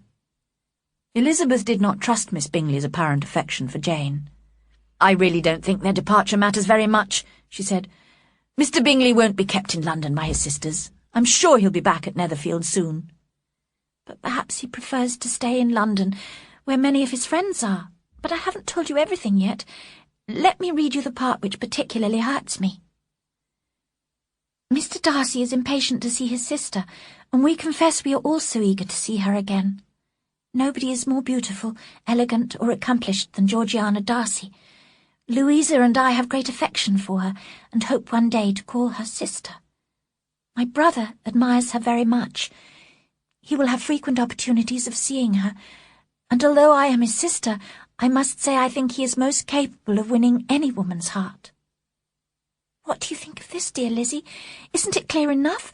Caroline doesn't wish or expect me to become her sister-in-law. She's convinced of her brother's indifference towards me, and perhaps because she suspects my feelings for him, she, most kindly, warns me that he's very likely to marry someone else." "I have a totally different opinion. Miss Bingley sees her brother is in love with you, while she wants him to marry Miss Darcy. We aren't rich enough or grand enough for them, and she is eager to have a family connection with the Darcys, so that it may be easier for her to marry Mr. Darcy. So she follows her brother to London, hoping to keep him there, and tries to persuade you he doesn't care about you. But of course he's in love with you." "I really can't agree with you about Caroline. I think she's incapable of deceiving anyone. But Lizzie, my dear sister, even if she's wrong about her brother, and he does care for me, could I be happy in accepting a man whose sisters and friends all wish him to marry someone else?" "You must decide for yourself, and if you consider it more important to do what his sisters want than to gain the happiness of being his wife, I certainly advise you to refuse him." "How can you say that?" said Jane, smiling a little. "You know I wouldn't hesitate, although I'd be sad if they disapproved of me. But, oh dear, if he doesn't come back to Netherfield, I'll never have to make the decision." But Elizabeth was sure Mr. Bingley could not be kept away from Jane by his sisters, and soon persuaded Jane to take a more hopeful view of the situation. That day, the Bennets, with Mr. Collins, went to dinner with the Lucas family at Lucas Lodge. Again it was Charlotte who spent most of the evening listening to Mr. Collins. Elizabeth was very relieved, and thanked her friend gratefully for the trouble she was taking. But Charlotte's kindness had a particular aim which Elizabeth was unaware of. Her plan was to encourage Mr. Collins to transfer his attentions to herself. In fact, she was managing so well that when she said good-night to him after dinner, she would have felt sure of success if he had been staying in Hertfordshire for another week. But she did not fully appreciate the fire and independence of his character, which caused him to get up very early the next morning and escape from Longbourn House in a great hurry to reach Lucas Lodge and throw himself at her feet. She did not keep him waiting for an answer, and the happy couple found themselves engaged as quickly as Mr. Collins' long speeches would allow. Charlotte's parents were delighted to agree to the marriage, and Lady Lucas began to work out, with more interest than she had ever felt before, how many more years Mr. Bennet was likely to live. Charlotte herself was quite satisfied. Mr. Collins certainly was neither sensible nor agreeable, but still he would be a husband. She did not think highly of men or of marriage, but she had always intended to marry. Although marriage might not always bring happiness, it was the only honourable way in which a well-educated woman with little income could provide a home for herself. Now 27 and lacking beauty, she felt she was lucky to have found a husband. She knew, however, that Elizabeth, whose friendship she greatly valued, would be astonished and possibly disapproving. So she decided to go to Longbourn House to tell her friend the news herself. Elizabeth was indeed shocked at first, and could not help crying out in surprise. But when Charlotte explained her reasons for accepting Mr. Collins, Elizabeth tried hard to understand. When the rest of the Bennet family heard the news, they were also astonished. Mrs. Bennet was quite horrified, and could not stop complaining bitterly about Charlotte's wickedness, Mr. Collins' stupidity, and Elizabeth's obstinacy. Mr. Bennet was much calmer, only saying he was pleased to discover that Charlotte, whom he used to consider quite sensible, was as foolish as his wife and more foolish than his daughter. That day was Mr. Collins' last at Longbourn, and he left with many speeches of thanks, as well as a promise to return very soon. Mr. Bennet warned him to be careful not to offend his patron by being absent from his duties too often. But Mr. Collins, although extremely grateful for this sign of Mr. Bennet's cousinly affection for him, was naturally eager to return to Hertfordshire to see his future wife. Only 2 weeks later he did in fact come back to stay at Longbourn, but spent most of his time at Lucas Lodge, making arrangements for the wedding. Mrs. Bennet still felt very offended by him, but she was now becoming anxious about something even more important: Mr. Bingley's continued absence. Day after day had passed with no news since the arrival of Caroline Bingley's letter. Elizabeth was now rather worried, and Jane feared the worst. Finally, a second letter arrived from Caroline Bingley, and when Jane read it, she realised that all hope was over. The Bingley family was staying in London for the whole winter, and Georgiana Darcy was a frequent member of their circle. Miss Bingley boasted joyfully of this friendship, and looked forward to her brother's probable marriage to Miss Darcy. Although she was deeply upset, Jane bravely tried to control her feelings. "Do not worry, Lizzie. I shall be able to forget him in a while. I have nothing to complain of, as he made no promises to me. I just thought he cared for me, but I was wrong. Luckily no one is hurt except myself." "My dear Jane," said Elizabeth, "you are too good. You always think the best of everybody. Now I think the worst of most people, and do not see much real value or common sense around me. Mr. Bingley, for example. He may not be intending to hurt you, but misery can be caused by someone being just weak and indecisive. I'm convinced his sisters and his friend Mr. Darcy are trying to influence him against you. Another example is Charlotte. I can't understand how she could agree to marry such a self-important, proud, silly man." "Dear Lizzie," said Jane, "we must respect Charlotte's decision. She may well be happy with Mr. Collins. And as for Mr. Bingley, we shouldn't expect a sociable young man to be so careful of his behaviour. Women often imagine admiration means more than it really does." "And men want that to happen." "I prefer to believe that I was mistaken in thinking he cared for me, and that his sisters love him and approve of his wish to marry Miss Darcy. I don't want to think badly of him or his sisters. That would be worse than anything." Elizabeth had to accept Jane's wishes, and from then on, Mr. Bingley's name was seldom mentioned between them. Chapter 6. Elizabeth visits Mr. and Mrs. Collins. The following Monday, Mrs. Bennet had the pleasure of receiving her brother and his wife, who came, as usual, to spend Christmas at Longbourn. Mr. Gardiner was a sensible, gentlemanlike man. The Netherfield ladies would have had difficulty in believing that a man who lived by buying and selling could be so well-mannered and agreeable. Mrs. Gardiner, who was several years younger than Mrs. Bennet and Mrs. Phillips, was a pleasant, intelligent, elegant woman, and a great favourite with her Longbourn nieces, especially the two eldest, who often stayed with her in London. When Mrs. Gardiner had given the present she had brought with her and described the newest fashions, she was obliged to listen to Mrs. Bennet's complaints. "I've suffered greatly since your last visit, sister," cried Mrs. Bennet. "Just imagine, 2 of my daughters were very close to marriage, and then nothing. I do not blame Jane, who would have got Mr. Bingley if she could. But Lizzie, oh, sister, it is hard to think she might have been Mrs. Collins by now if she hadn't been so obstinate. The result is that Lady Lucas will have a daughter married before me. It makes me quite ill to have such a disobedient daughter and such selfish neighbours. But your coming just now is a great comfort to me, and I am very glad to hear what you tell us about long sleeves." Mrs. Gardiner made a suitably sympathetic reply to her sister-in-law, and later that day found the opportunity to discuss the matter in more detail with Elizabeth alone. "I am sorry for Jane," she said kindly, "but Lizzie, these things happen so often. A young man like Mr. Bingley frequently falls in love with a pretty girl, and when chance separates them, he forgets her very quickly." "Yes, aunt," said Elizabeth, "but in this case it was not chance, but the young man's interfering friends who separated Jane and Mr. Bingley. I'm sure he was violently in love with her." "Poor Jane, she's so sensitive. I'm afraid she may not get over it for some time. Now, if it had been you, Lizzie, you would have recovered more quickly by finding humour in the situation. But do you think I could persuade Jane to come back with us to London? Perhaps a change of air would make her feel better."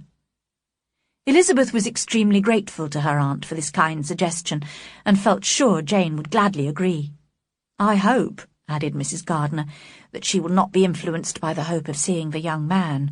We live in such a different part of town that it is very unlikely they will meet, unless he actually comes to see her. And that is quite impossible, because his friend Mr. Darcy would not allow him to visit so unfashionable an address." But despite her protest, Elizabeth secretly thought that Jane might see Bingley in London, and that a meeting would probably reawaken his affection for her. The Gardiners stayed at Longbourn for a week, and Mrs. Bennet made sure there was always some entertainment for her brother and sister-in-law. Whenever there was a dinner party at Longbourn House, some of the officers were always invited. Mrs. Gardiner, who had noticed that Mr. Wickham was a very frequent visitor, and that Elizabeth spoke admiringly of him, took care to observe them both. She saw enough to make her a little anxious, and decided to speak to Elizabeth about him when they were alone. "Lizzie," she began, "I can see that you and Mr. Wickham like each other, but I must warn you not to get seriously involved with him. I admit he's a most interesting young man, but sadly he has no fortune. You are a sensible girl, and must realise that you would disappoint your father by agreeing to marry a penniless young man." "My dear aunt, do not worry. I'll take care of myself, and Mr. Wickham too. He won't be in love with me if I can prevent it." "Elizabeth, be serious." "I'm sorry, aunt. I'll try again. At present, I'm certainly not in love with him, but he is by far the most agreeable man I've ever met. And if he really loved me, but I would hate to disappoint my father or make any of you unhappy. I cannot promise what I will do, but I will really try to do what I think is wisest. I hope you are satisfied with that." Her aunt replied that she was, and received Elizabeth's thanks for her kind advice. Several days after this, the Gardiners returned to London, taking Jane with them. The day of Mr. Collins's wedding soon arrived, and Mrs. Bennet had to watch Charlotte Lucas become Mrs. Collins. Before the bride left Longbourn for Hunsford, however, she asked Elizabeth to come and visit her in her new home as soon as possible. Elizabeth could not refuse, although she did not imagine it would be an enjoyable visit. It was arranged that Elizabeth would accompany Sir William Lucas and Maria, one of his other daughters, on their intended visit to Hunsford in March. A week after Jane's departure, Elizabeth received a letter from her sister saying that she had seen Miss Bingley and hoped to continue their friendship. Elizabeth shook her head over this. She was not surprised to hear from Jane a few weeks later that Caroline Bingley had made no further attempts to communicate with her former dear friend. Elizabeth was saddened to read of Jane's disappointment, but felt more cheerful when she told herself that Jane would no longer be deceived, by the sister at least. All expectation from the brother was now absolutely over. As a punishment for him, she seriously hoped he would soon marry Mr. Darcy's sister, who, according to Wickham, would make him quickly regret what he had thrown away. At about this time, Elizabeth also received a letter from Mrs. Gardiner asking about Wickham, and she was able to reply quite honestly that there was no danger of her marrying him. He had transferred his affections to a Miss King, who had recently inherited £10,000. Elizabeth saw exactly what was happening, but her heart had only been slightly touched, and she was able to convince herself that it was quite natural for such an agreeable young man to wish for fortune and independence. January and February passed, and the time for Elizabeth's visit to Mr. and Mrs. Collins approached. She had improved the plan by arranging to spend a night in London at her uncle and aunt's house before continuing the journey into Kent. She was very much looking forward to seeing Jane, who was still staying with the Gardiners. The journey seemed long to Elizabeth, because Sir William and Maria had nothing to say worth hearing. But when the coach arrived at the Gardiners' house at lunchtime, Elizabeth was delighted to see that her sister looked as healthy and lovely as before. In a private conversation with her aunt later, however, Elizabeth discovered that Jane had been suffering from periods of depression, although she always tried bravely to appear cheerful. The afternoon and evening passed only too quickly, and the next day Elizabeth and the other travellers set off again. When the coach arrived in Hunsford, they were all quite excited to see on one side of the road Lady Catherine's great park, which they had heard so much about. At last, on the other side, they came to the rectory, where they were warmly welcomed by Mr. Collins and Charlotte. Elizabeth was more and more pleased she had come when she found herself so affectionately received. She saw instantly that marriage had not changed her cousin's manners. He insisted on greeting them all with formal politeness and long speeches, and showed them round the house, explaining its many good points in exhausting detail. Elizabeth could not help thinking that perhaps he was speaking particularly to her, as if wishing to make her feel what she had lost in refusing him. But although everything seemed neat and comfortable, she was unable to please him with a sigh of regret. In fact, she wondered how Charlotte could look so cheerful with such a companion. But whenever Mr. Collins said anything of which his wife might be ashamed, which was quite often, Charlotte wisely did not appear to be listening. And when Mr. Collins showed them proudly round his garden, in which he himself enjoyed working, Elizabeth admired the serious way in which Charlotte praised gardening as a most healthy exercise, and admitted encouraging her husband to work outdoors as much as possible. Elizabeth had to confess to herself that, surprisingly, Charlotte really appeared to be happy. When Mr. Collins could be forgotten, the house seemed very pleasant and comfortable, and from Charlotte's evident enjoyment of her home, Elizabeth supposed he must often be forgotten. The visitors had only been in the house for a day when a message came from Lady Catherine inviting them all to dinner at Rosings Park the next day. Mr. Collins was delighted and congratulated his guests on their good luck. "I confess that I might have expected her ladyship to invite us all to drink tea at Rosings on Sunday," he said, "but to invite the whole party to dinner so soon after your arrival, too. What a generous and considerate lady she is." The whole of the rest of that day and the next morning was spent discussing their visit to Rosings. This made Sir William and Maria quite nervous when the moment came to walk across the park and enter the great lady's house. Elizabeth, however, was unimpressed by what she had heard of Lady Catherine, and remained calm. She was interested to see that Lady Catherine was a tall, large woman, who held herself stiffly and proudly, and received her guests with an air of disdain. She spoke loudly and decidedly on every matter, and was clearly convinced of her superiority over other people. Her daughter Anne was completely different, a small, thin, ill-looking lady who spoke very little and only in a whisper. The dinner was very good, and was highly praised by Mr. Collins. His repeated compliments, which Elizabeth thought were embarrassing, appeared to please Lady Catherine very much. After dinner, her ladyship talked continuously, giving her opinions without any fear of contradiction or even comment. She then asked Elizabeth many detailed questions about her education, her sisters, and her father's income. Although Elizabeth considered these questions extremely personal and almost rude, she answered them politely and calmly. At the end of the long evening, the visitors were driven home in Lady Catherine's carriage, while Mr. Collins praised his patron for her elegance, intelligence, and hospitality. This visit was repeated twice a week, but there was little other entertainment in Hunsford.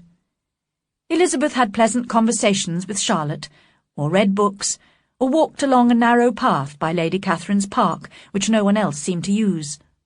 It was a quiet life, but she was satisfied with it. However, 2 weeks after her arrival in Hunsford, she heard that some visitors were coming to stay at Rosings. Lady Catherine's nephew, Mr. Darcy, was expected soon, accompanied by his cousin, Colonel Fitzwilliam. The next day, the 2 gentlemen arrived, and came almost immediately to the rectory. Colonel Fitzwilliam was about 30, not handsome, but very gentlemanly, and he talked pleasantly to the ladies. But Mr. Darcy looked as cold and proud as ever, and after greeting Mrs. Collins, spoke only a few stiffly polite words to Elizabeth. She took the opportunity of asking him if he had by any chance seen Jane in London recently, and thought he looked a little confused when he answered that he had not had that pleasure. Soon after that, the 2 gentlemen returned to Rosings. Colonel Fitzwilliam's manners were very much admired by the ladies, who felt that he would add considerably to the enjoyment of their evenings at Rosings. But it was not until Easter Day that they received an invitation from Lady Catherine, and when they arrived in her sitting-room, it was clear that she was far more interested in her nephews than in her other guests. Colonel Fitzwilliam, however, seemed really glad to see them, and he came at once to sit beside Elizabeth. They talked so agreeably and amusingly together that Mr. Darcy turned his eyes towards them and looked curiously at them several times. When her ladyship also noticed, she called loudly across the room, "Fitzwilliam, what are you talking about with Miss Bennet? Let me hear what it is." "We're speaking of music, madam," he said, when no longer able to avoid a reply. "Of music? Then please speak to all of us. I must have my share in the conversation if you are speaking of music. There are few people in England, I suppose, who have more true enjoyment of music than myself, or a better natural taste. If I had ever learned to play, I would have been a great musician. But I often tell young ladies practice is very important. I have told Miss Bennet several times that she will never play really well unless she practices more, and she is very welcome to come to Rosings and practice on the piano in the servants' hall. She won't be in anyone's way there, I can promise her." Mr. Darcy looked a little ashamed of his aunt's insensitive words. Meanwhile, Colonel Fitzwilliam had persuaded Elizabeth to play some music, and she sat down at the piano. But when she had started playing, Mr. Darcy went to stand in front of the piano where he had a good view of her face. At the end of her first piece of music, Elizabeth said, smiling, "You intend to frighten me, Mr. Darcy, by coming to listen to me, but I'm obstinate and won't be frightened." "I don't think you really believe I intend to alarm you, and I've had the pleasure of knowing you long enough to be aware that you occasionally enjoy stating opinions which are not your own." Elizabeth laughed at this picture of herself, and said to Colonel Fitzwilliam, "Your cousin will teach you not to believe a word I say. Indeed, Mr. Darcy, it is very ungenerous of you to mention all my faults, and perhaps rather foolish too, because I may take my revenge, and tell things about you which your relations will be shocked to hear." "I am not afraid of you," said Darcy, smiling. "But let me hear your accusation," cried Colonel Fitzwilliam. "I'd like to hear how he behaves among strangers." "Well, prepare yourself for something very dreadful. The first time I ever saw him was at a ball in Hertfordshire. And at this ball, what do you think he did? He danced only 4 dances. I'm sorry to cause you pain, but that is what happened. He danced only 4 dances, although gentlemen were scarce, and to my certain knowledge, more than one young lady was sitting down waiting for a partner. Mr. Darcy, you must admit it."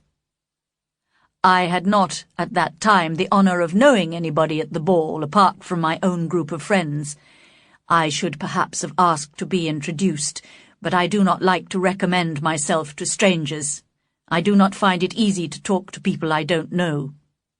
"You don't want to take the trouble to do it, Darcy, that's why," said Colonel Fitzwilliam.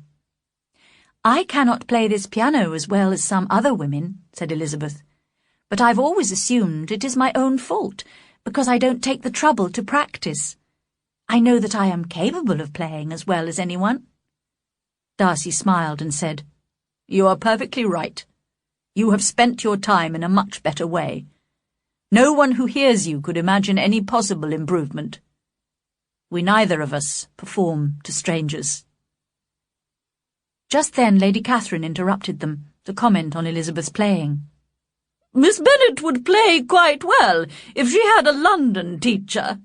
Of course, Anne would have been a delightful performer if her health had allowed her to learn." Elizabeth looked at Darcy to see his reaction to Anne de Bourgh's name.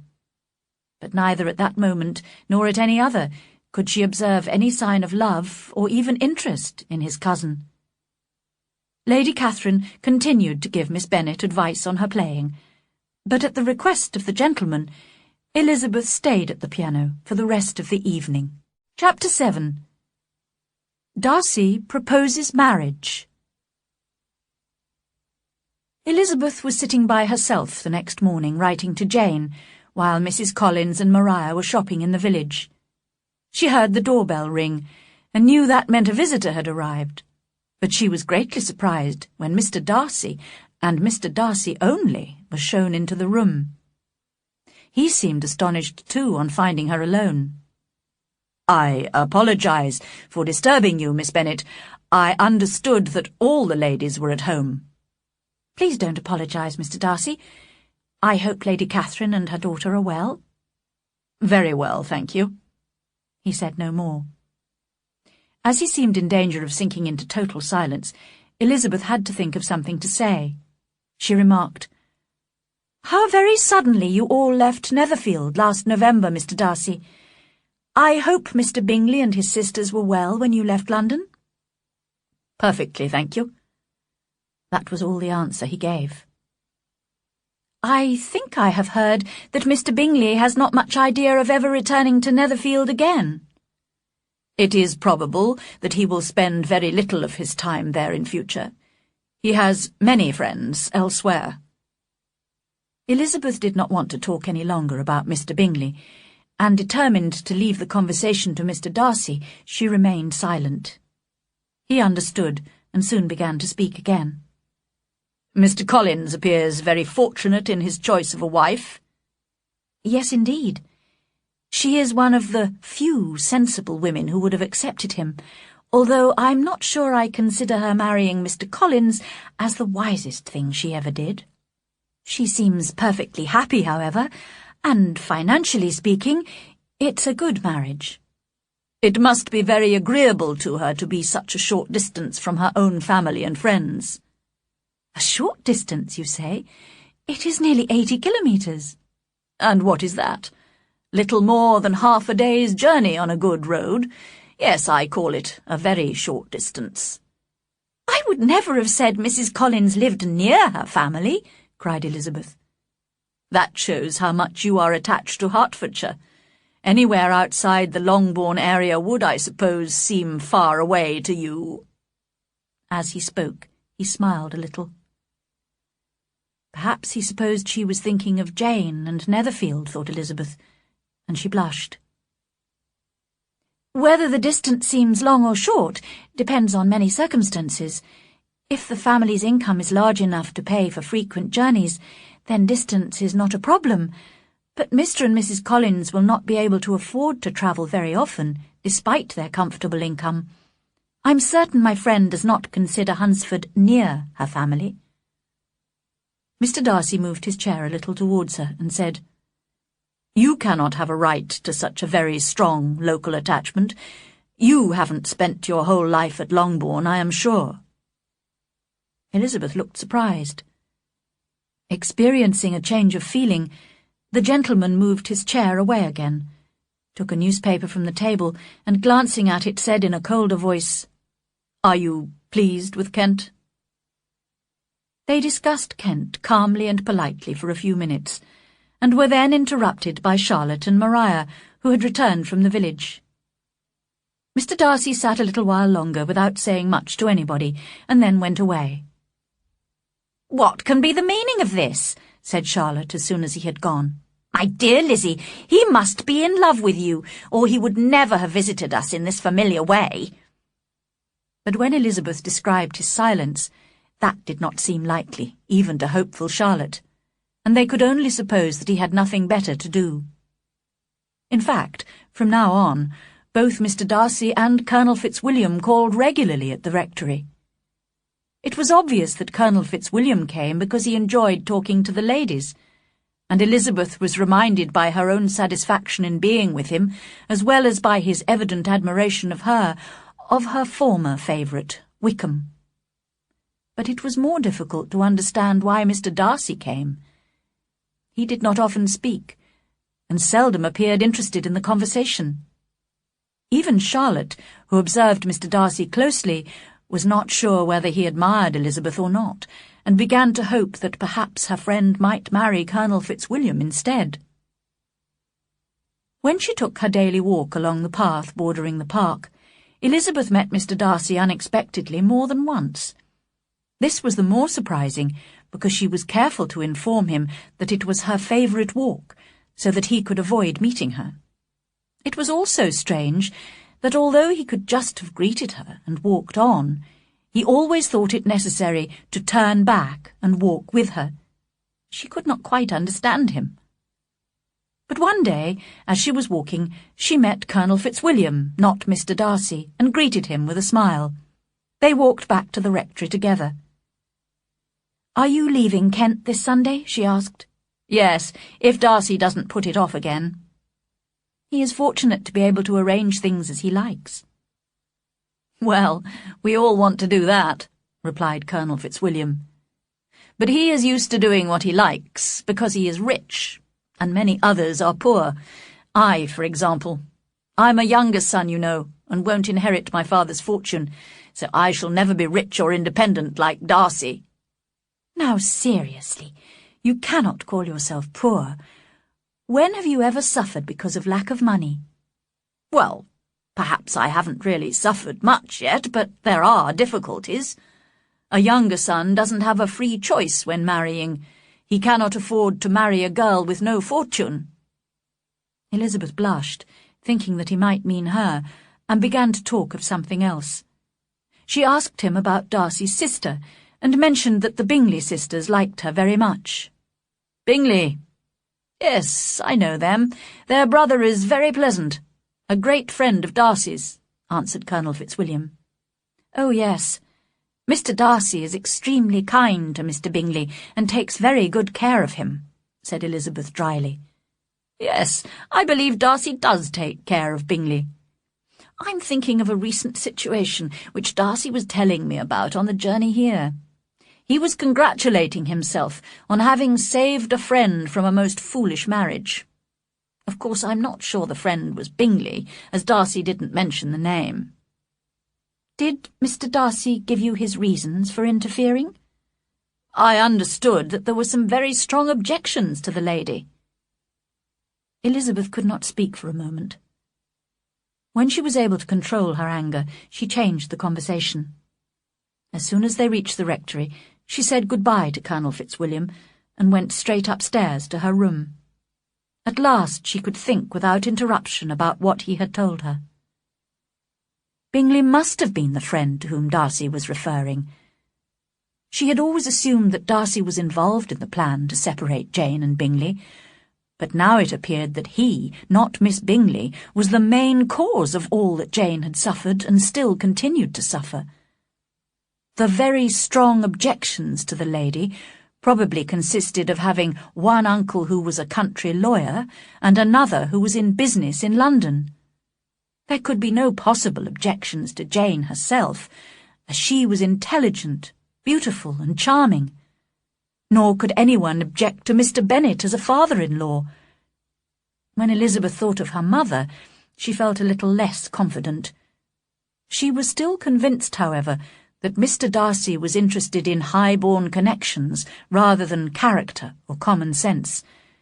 It was this, the worst kind of pride, which had destroyed for a while every hope of happiness for the most affectionate, generous heart in the world. Thinking about all this made Elizabeth so upset and unhappy that she soon had a headache.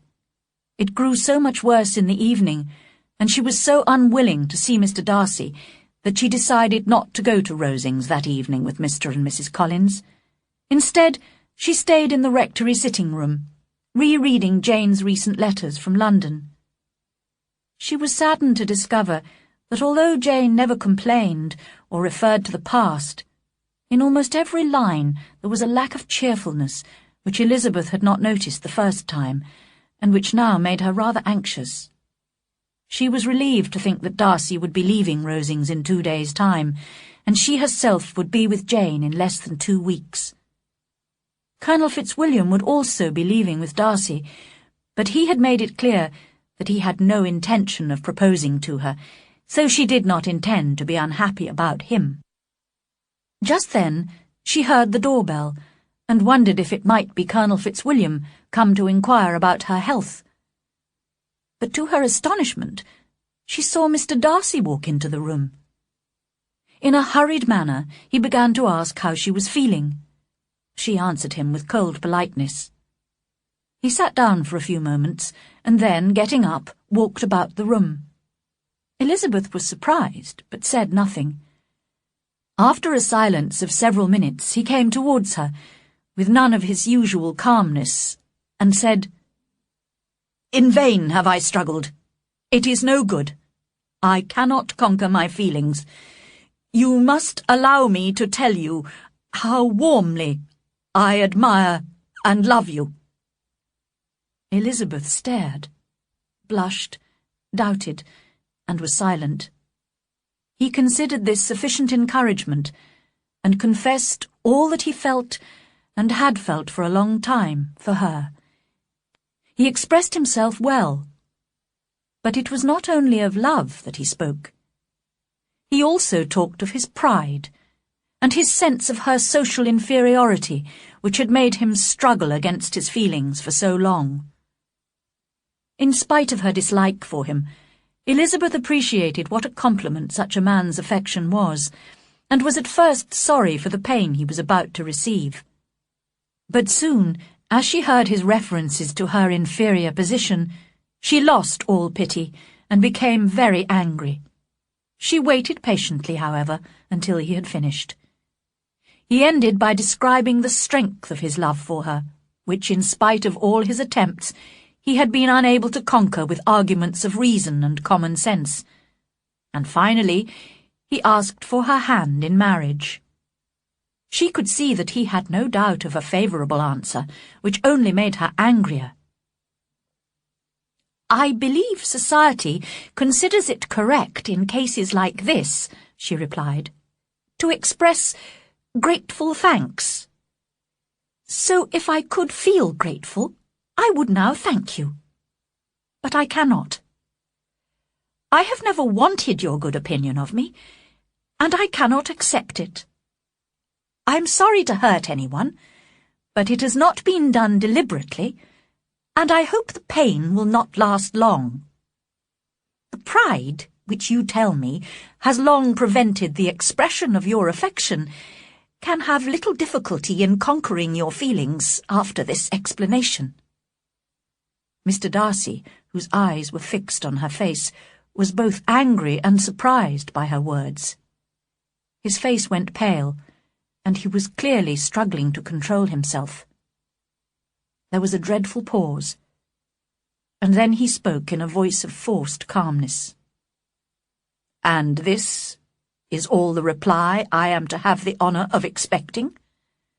I might, perhaps, wish to be informed why, with so little attempt at politeness, I am rejected."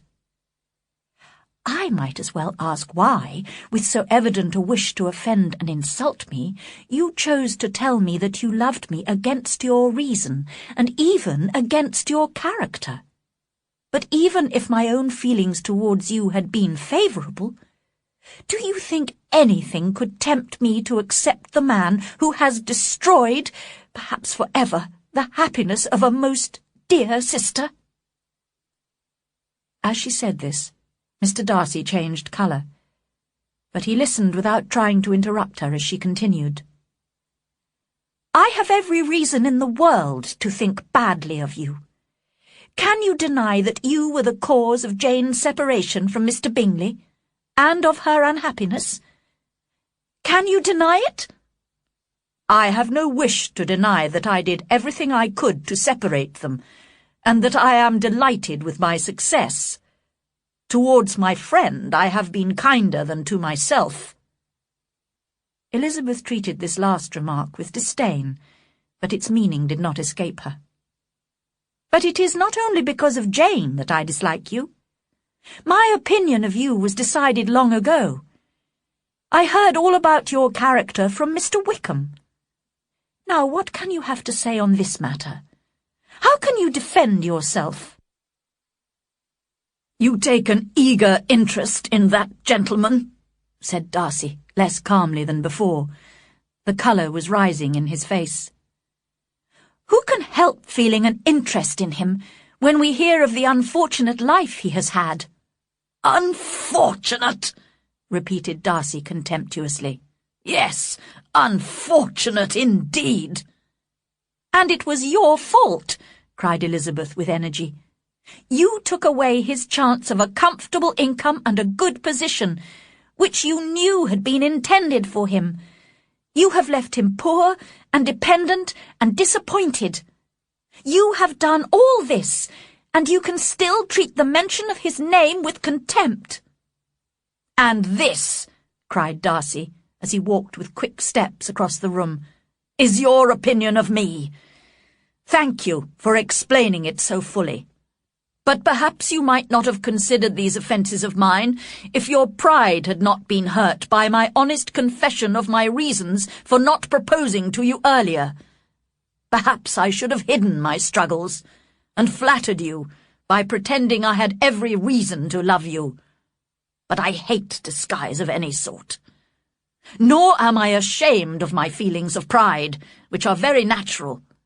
Could you expect me to delight in the inferiority of your family compared to mine?" Elizabeth felt herself growing more angry every moment. "Mr. Darcy, you could not have made me the offer of your hand in any possible way that would have tempted me to accept it. The moment I first met you, I noticed your pride, your sense of superiority, and your selfish disdain for the feelings of others. Later events strengthened my dislike for you.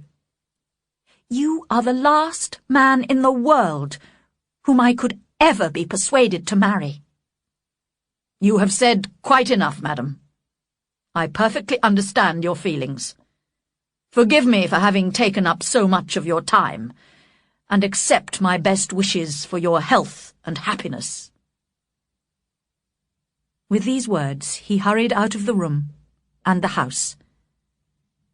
Elizabeth felt so weak that she sat down and cried for half an hour.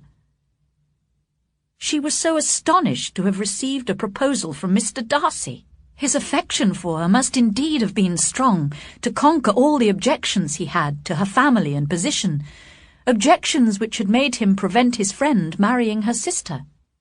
But his terrible pride, his shameless confession of what he had done to separate Jane and Bingley, and his cruelty towards Wickham, soon removed any pity she might have felt for him.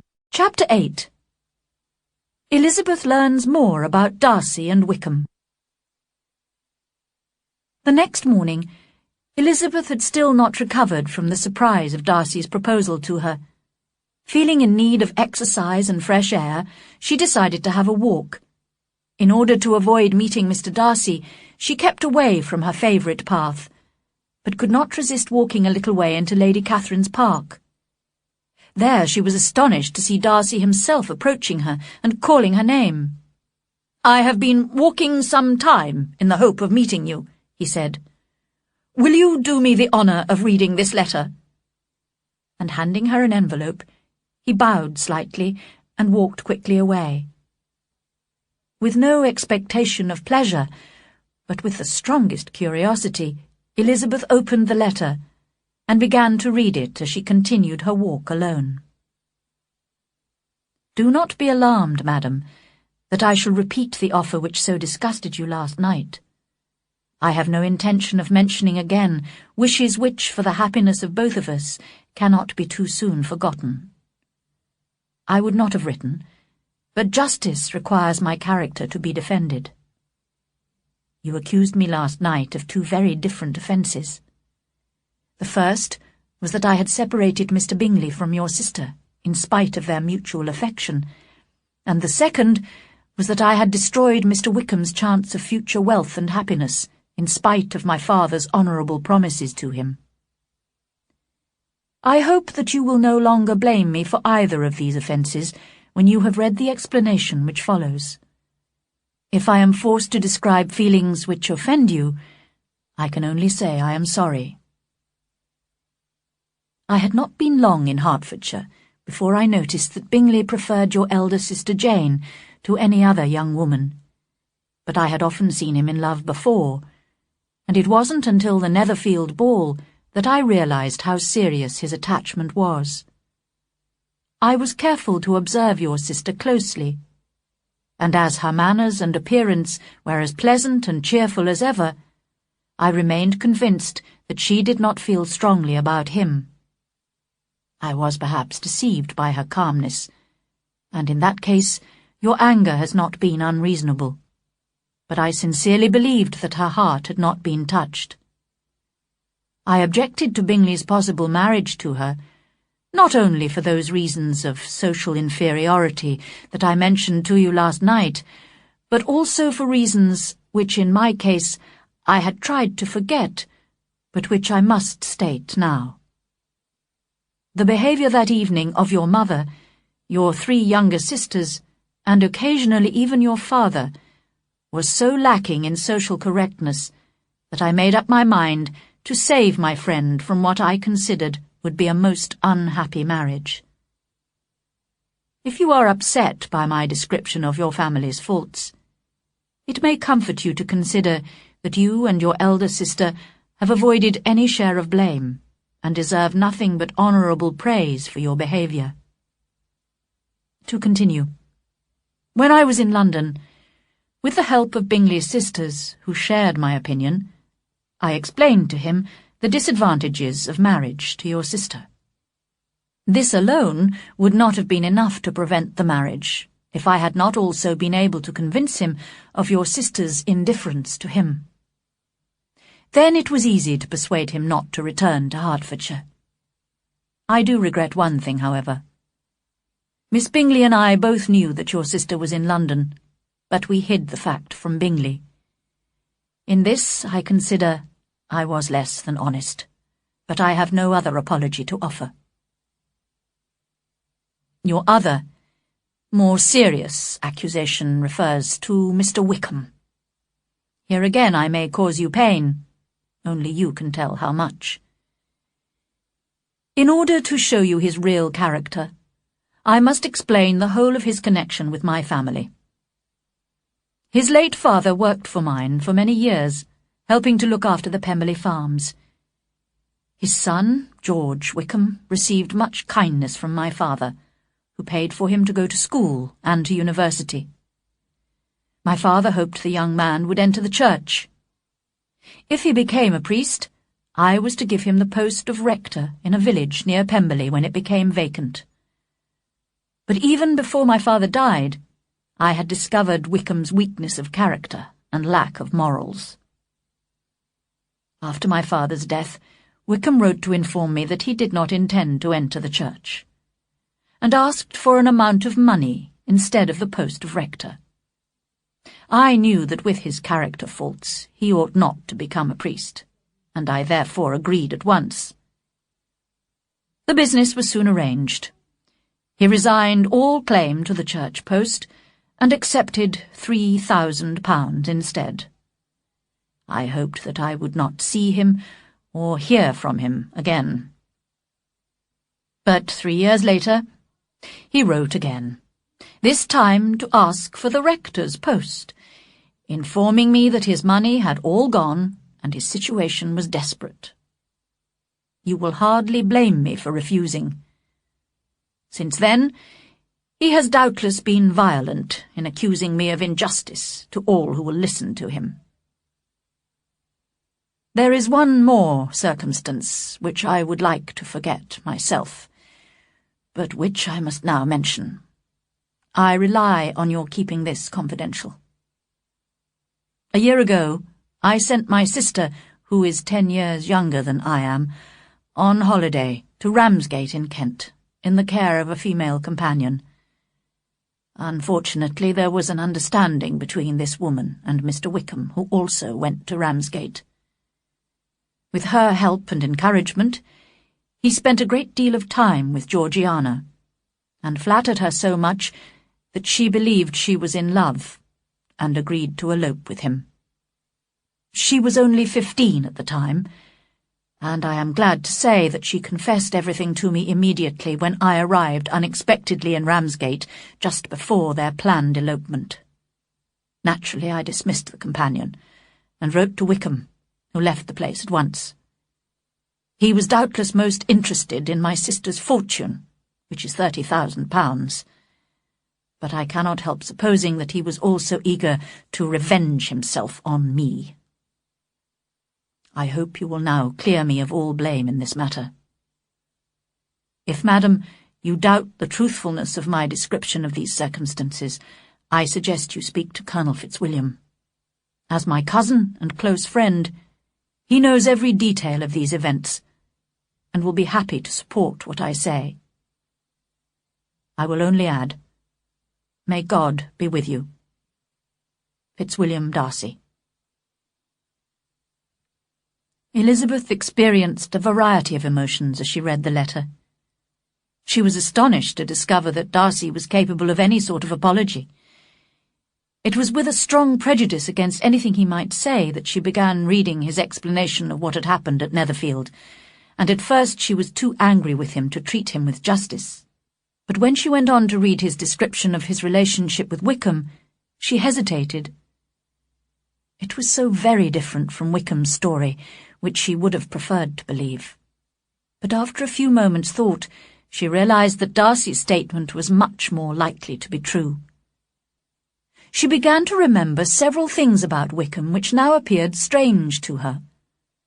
On the first evening she had met him, he had told the whole story about his lost fortune and the Darcy family to her, a total stranger.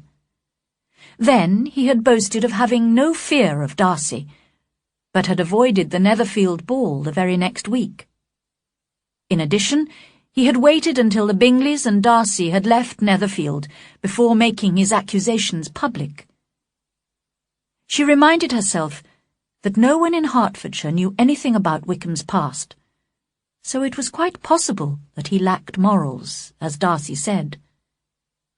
She had to admit that Darcy himself, though horribly proud, had always shown himself to be a gentleman. Finally, Darcy would certainly not have dared to refer her to Colonel Fitzwilliam if he were not certain that his cousin could prove these statements. She became absolutely ashamed of herself. "How badly I have behaved!" she cried. "How prejudiced I have been!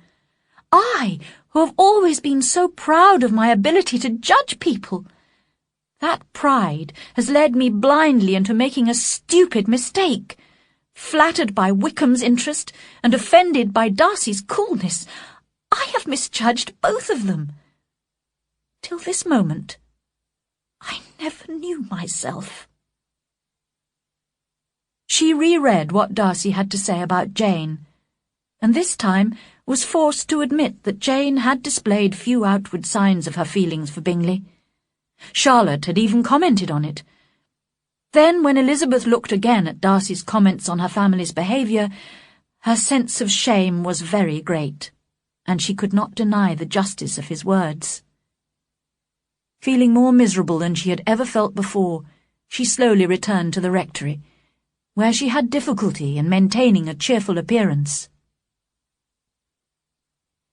Mr. Darcy and Colonel Fitzwilliam left Rosings the next day, and were sadly missed by their aunt, who now had so little entertainment that she invited the Collinses and their visitors several times that week. As Elizabeth only had a few days left before the end of her visit, she thought it fortunate that most of her time was occupied. When she had a moment to herself, it was a great relief to walk outside in the garden or the park, alone with her thoughts. She soon knew Mr. Darcy's letter by heart. Although she was still angry with him for the proud, overconfident way in which he had proposed, her anger turned against herself when she considered how unjustly she had criticised and accused him. She respected his character, and felt pity for his disappointment, but did not for a moment regret her refusal, or have the slightest desire to see him ever again. She was saddened when she thought of her family. Her father enjoyed laughing at Kitty's and Lydia's foolishness so much that he never attempted to control his two youngest daughters, and her mother, whose own behaviour was far from correct, was completely unaware that anything was wrong. And poor Jane! It now appeared that Bingley's affection had been sincere, and Jane's disappointment had been indirectly caused by the behaviour of her own near relations. On Saturday morning, Elizabeth said good-bye to her friend Charlotte, feeling sorry to leave her with such a husband. But Charlotte, although regretting the departure of her visitors, appeared quite content with her domestic arrangements. Mr. Collins took care to say to Elizabeth before she left, "I do hope, my dear Miss Elizabeth, that you will be as happy in marriage as I am. My dear Charlotte and I have one mind and one way of thinking. We seem to be made for each other." "It is most fortunate when that is the case," was all that Elizabeth could safely reply. By midday she had arrived in London, where she had arranged to stay a few days at her aunt's house. There was, however, no opportunity to discuss Mr. Darcy's letter with Jane until they both reached Longbourn again, at the end of the week. It was pleasant to be at home again, but Elizabeth was very conscious of her younger sister's silliness. They were full of the sad news they had just heard, that the regiment was leaving Meryton in 2 weeks' time and would be staying for the summer in Brighton, a holiday town on the south coast. Lydia and her mother were trying hard to persuade Mr. Bennet to take them to Brighton too for several months, as the summer would be so miserable in Hertfordshire without the officers. Fortunately, Elizabeth felt sure her father would not agree to this foolish idea. When she and Jane were alone, she told her sister about Darcy's proposal of marriage. Jane was astonished, but soon her sisterly feelings made her think it quite natural, and her kind heart felt pity for Darcy's disappointment. However, when she heard about George Wickham's wickedness, as explained in Darcy's letter, she was deeply shocked. After some discussion, the sisters decided not to tell anyone what they knew about Wickham, as he would soon be leaving Meryton in any case. Elizabeth felt greatly relieved by this conversation. She had got rid of 2 of her secrets, and was certain of a willing listener in Jane whenever she might wish to talk again of either. But she dared not tell the 3rd, and explain to Jane how sincere Bingley's feelings for her had been. She could see that Jane was not happy, because of her continued warm affection for Bingley. However, there seemed little chance of Bingley marrying her now, and Elizabeth did not want to deepen Jane's feelings of regret for her lost happiness. Chapter 9. Elizabeth in Derbyshire. During the week before the regiment's departure, all the young ladies in the Meryton area became extremely depressed. Only the 2 elder Miss Bennets were still able to eat, drink, sleep, and lead a normal life. They were often scolded by Kitty and Lydia, who could not understand such hard-heartedness. "How shall we manage without the officers?" they cried miserably. "How can you smile like that, Lizzie?" Their affectionate mother shared all their sadness. "I remember when Colonel Miller's regiment went away 25 years ago," she said. "I thought my heart was broken." "I'm sure mine will be broken," said Lydia. "If we could only go to Brighton," said Mrs. Bennet. "I'm certain a little sea-bathing would be good for me." "Oh, yes, but Papa is so disagreeable about it." Elizabeth tried not to listen, but could not help seeing the justice of Darcy's objections to her family. But soon Lydia's bitterness changed to absolute delight when she received an invitation from Colonel Forster's wife to accompany her to Brighton with the regiment. Mrs. Forster was a very young woman, only recently married, and as cheerful and sociable as Lydia, with whom she had been friendly for 2 months. Poor Kitty was very upset at not being included in the invitation, but Lydia cared nothing for her sister's feelings. She ran wildly through the house, calling for everyone's congratulations, and laughing and talking more loudly than ever. Elizabeth could not share her sister's happiness, and felt it was her duty to advise her father secretly to refuse permission for Lydia to go. But she could not convince him that Lydia would be in any real danger, and so all the arrangements were made for her sister's departure. Elizabeth thought her father was wrong, however, and was still worried about how Lydia would behave in an atmosphere of greater freedom and among the temptations of a fashionable seaside town like Brighton. Elizabeth had seen Mr. Wickham regularly since her return from Kent, at family parties and visits. She no longer thought him so agreeable. As the rich Miss King had left Meryton to stay with her uncle, Mr. Wickham appeared eager to transfer his affections back to Elizabeth. His confidence in his own charm and ability to please annoyed Elizabeth very much, so that when she met him for the last time before the regiment's departure, she spoke quite coldly to him. In reply to a polite question of his about her Hunsford visit, she could not stop herself mentioning her frequent meetings with Mr. Darcy, and her favourable opinion of that gentleman's character. Wickham looked a little embarrassed, and made no further attempt to charm Elizabeth. They separated at last with mutual politeness, and possibly a mutual desire never to meet again. When Lydia left for Brighton, Elizabeth had to put up with Mrs. Bennet's and Kitty's constant complaints that Longbourn had become very dull. Fortunately, she was able to look forward to a trip which she would soon be taking with Mr. and Mrs. Gardner. They had planned to visit the Lake District, but Mrs. Gardner had recently written to say that as her husband's business made it necessary to shorten their holiday to 3 weeks, they would not have time to visit the whole of the Lake District comfortably. Instead, she suggested visiting Derbyshire, an area with a particularly strong attraction for her, as she had spent a large part of her early life there. Elizabeth was disappointed, but accepted the new plan at once. Although it was impossible to hear of Derbyshire without thinking of Pemberley and its owner, she felt sure she could avoid meeting Mr. Darcy there. 4 weeks later, Mr. and Mrs. Gardner arrived at Longbourn, where they had arranged to leave their children in Jane's care.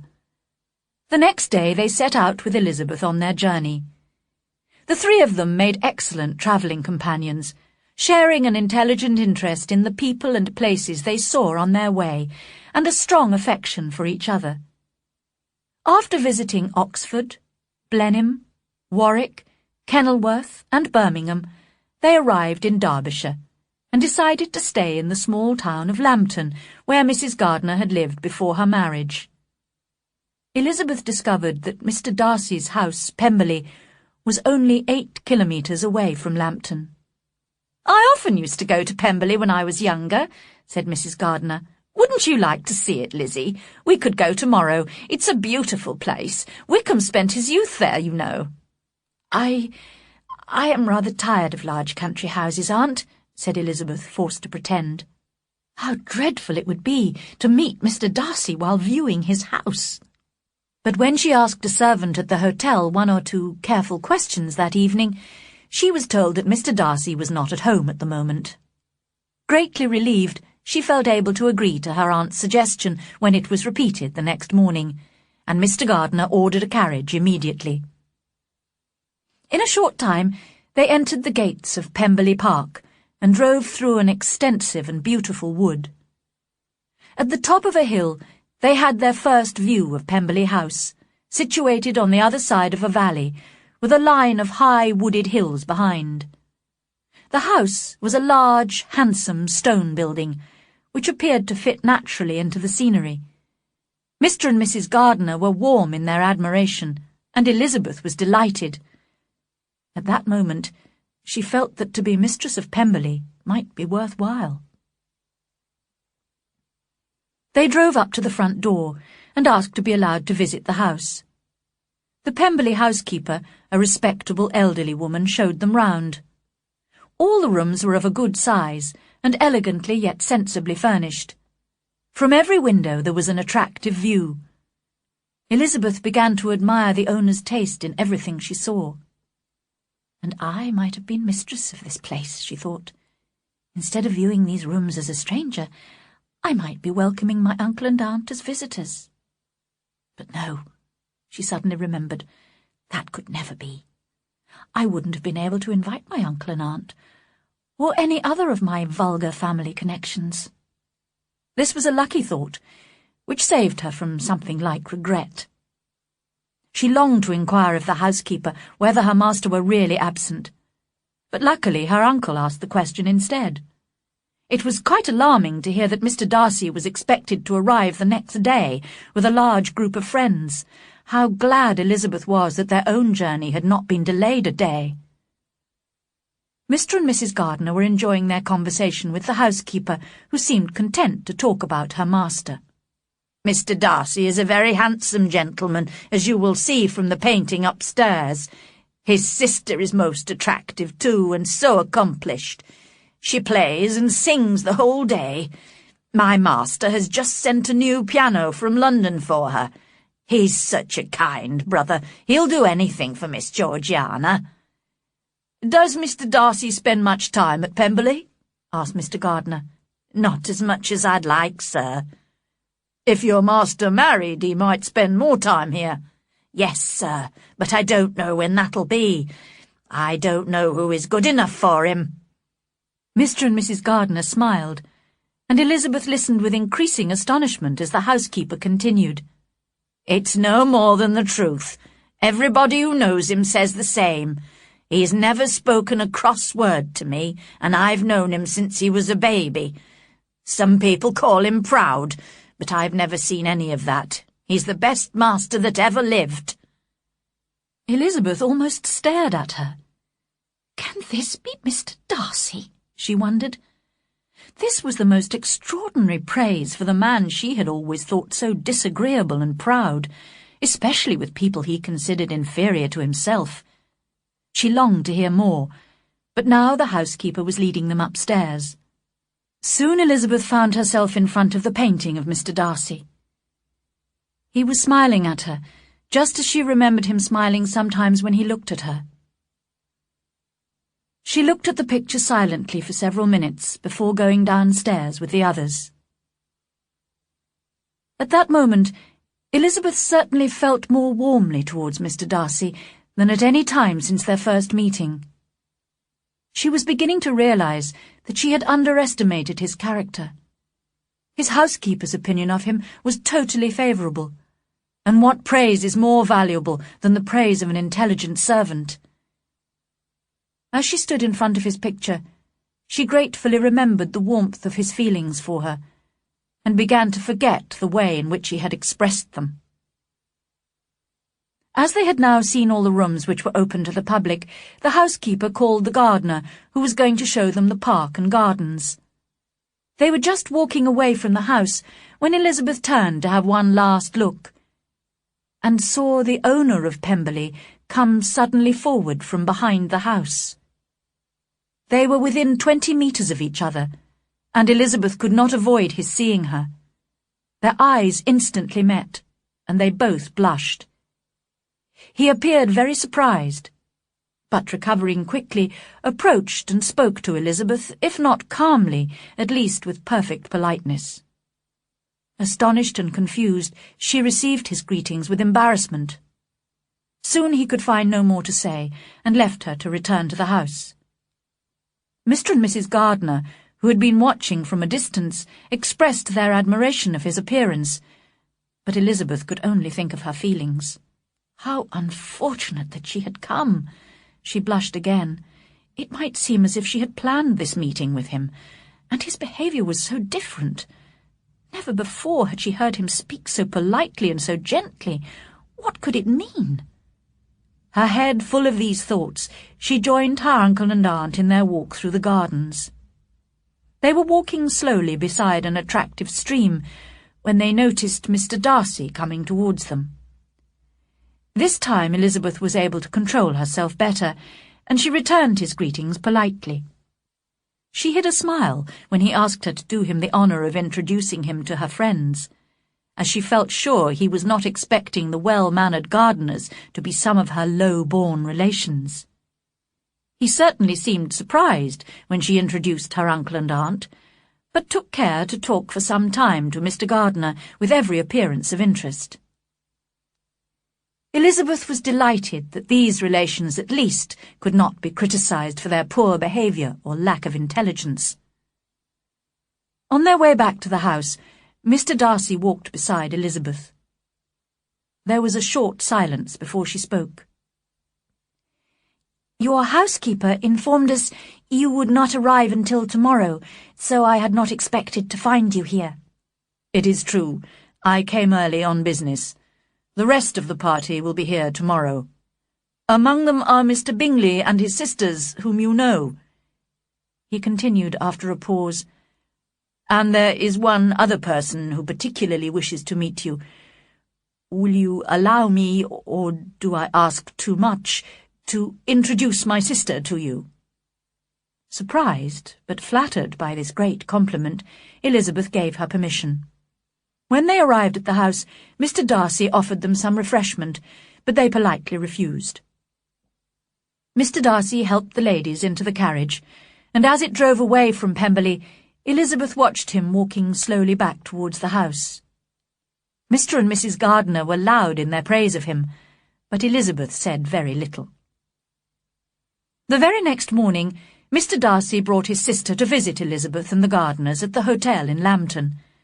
Mr. and Mrs. Gardiner were astonished by the honour they were receiving, But Elizabeth's obvious embarrassment and Darcy's haste in making the visit so immediately soon provided them with an explanation.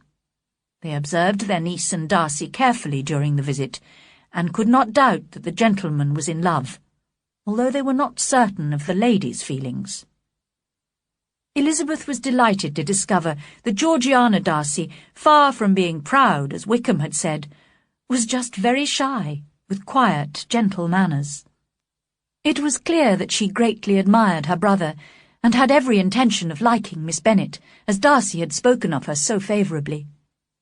Elizabeth was also satisfied to see that Bingley, who was with the Darcys, did not seem particularly interested in Georgiana, in spite of Caroline Bingley's wishes, and she had to admit that she had never seen Mr. Darcy behaving so sociably and pleasantly, not only to herself, but also to the relations to whom he had referred with such disdain during that last conversation in Hunsford Rectory. Elizabeth herself was more than usually anxious to make herself agreeable to everybody, and she succeeded, because Bingley was ready, Georgiana was eager, and Darcy determined to be pleased. Miss Darcy, encouraged by her brother, invited Elizabeth and the Gardiners to dinner at Pemberley in 2 days' time, and when this invitation had been accepted, the Darcys and Mr. Bingley left, with many warm expressions of politeness on both sides. Mr. and Mrs. Gardiner were very curious about their niece's feelings for Mr. Darcy, but were careful not to question her. That evening, Elizabeth lay awake for 2 whole hours, trying to understand how she felt about him. She now thought of him with respect and a certain admiration, and was deeply grateful to him, not only for having once loved her, but for still loving her enough to forgive her bitter rejection of him, as well as all her unjust accusations. The change she had noticed, in a man who was once so proud, must be caused by his love for her. Now, since she was almost sure that if she wanted, she could encourage him to propose to her again, she only had to decide how far she wished to be involved in his future happiness, in which she already felt a real interest. Chapter 10. Lydia and Wickham. On the 3rd morning of her visit to Lambton, Elizabeth received 2 letters from Jane. The first had been badly addressed and sent elsewhere, then redirected. Her aunt and uncle were out walking, so she sat down to read them at once. The first had been written 5 days before, and started just as expected, with a description of Longbourn dinner parties and visits. But the second half of this letter was dated a day later, and was evidently written in a great hurry. This is what it said. Since writing the above, dear Lizzie, something most unexpected and serious has happened, but I do not wish to alarm you. We are all well. It concerns poor Lydia. An express letter came at midnight last night, when we were all in bed, from Colonel Forster, to inform us that she had run away to Scotland with one of his officers, with Wickham, in fact. There, of course, she can marry without her parents' approval. Imagine our surprise. What a foolish marriage for both of them! But at least he is not interested in her money, as he must know my father can give her almost nothing. Kitty admits that she knew about Lydia's attachment to Wickham from Lydia's letters. Our poor mother is very upset. I must finish now, as I cannot stay away from her for long. I hope you can read this. I hardly know what I have written. Without allowing herself time to think, Elizabeth opened the second letter, dated a day later, and read impatiently, "My dearest sister, I am so confused I cannot write properly. I have bad news for you. Foolish though a marriage between Mr. Wickham and our poor Lydia might be, we are now only too anxious to hear that it has taken place. There is reason to fear they have not gone to Scotland. Colonel Forster arrived here yesterday. He tells us that one of the officers, a close friend of Wickham, believes that Wickham never intended to go to Scotland or to marry Lydia at all. The Colonel followed the couple as far as London, but they have not been seen leaving the capital. Our anxiety, my dear Lizzie, is very great. My father and mother believe the worst, and the Colonel fears Wickham is not a man to be trusted. But I cannot believe him to be so wicked. And is Lydia so completely lacking in morals that she could live with a man without being married? Impossible. Now my poor mother is really ill. My father is angry, for perhaps the first time in his life, and Kitty is being scolded for keeping the attachment a secret. While I am glad, dearest Lizzie, that you have been spared some of the confusion and worry we have been experiencing, I cannot help begging you all to come home as soon as possible. My father is going to London with the Colonel to try to find Lydia. I think he is too upset to achieve results in the best and safest way, and my uncle's advice and help would be everything in the world. I rely on his goodness. Oh, where is my uncle? Cried Elizabeth, running to the door. But just as she reached it, Mr. Darcy came in. Her pale face and strange manner prevented him from speaking, and she, who could think of nothing except Lydia, said hurriedly, "Excuse me, but I must leave you. I must find Mr. Gardiner immediately. There is not a moment to lose." "Good God! What is the matter?" he cried. Then added, "Let me, or let the servant, go to find Mr. and Mrs. Gardiner. You are not well enough. You cannot go yourself." Elizabeth hesitated, but her legs were trembling, and she realized he was right. After giving the servant her message, she sat down, looking so ill that Darcy could not leave her, or stop himself, saying gently, "Let me call someone to look after you. Shall I get you a glass of wine? You are very ill." "No, thank you," she replied. "I am quite well. I am only upset by some dreadful news I've just received from Longbourn." She burst into tears, and for a few minutes could not speak another word. Darcy watched her miserably in sympathetic silence. At last she spoke again. "It cannot be hidden from anyone. My youngest sister has eloped with Mr. Wickham. You know him too well to doubt what will happen. She has no money, no connections, nothing that can tempt him to marry her. She is lost forever, and I could have prevented it. I knew how bad his character was. If only I had told my family what I knew about him. But it is all too late now."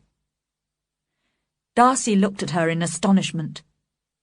"I am shocked," he said, "and sad, very sad. What has been done to find her and bring her back?" "My father has gone to London, and I hope my uncle will go too. We shall leave Lambton, I hope, in half an hour. But I know very well that nothing can be done. How can such a man be persuaded? How can we even find them? I have not the smallest hope. It is horrible." Darcy made no answer. He was walking up and down with a serious, thoughtful expression on his face. Elizabeth soon observed and instantly understood it. She was losing her influence over him.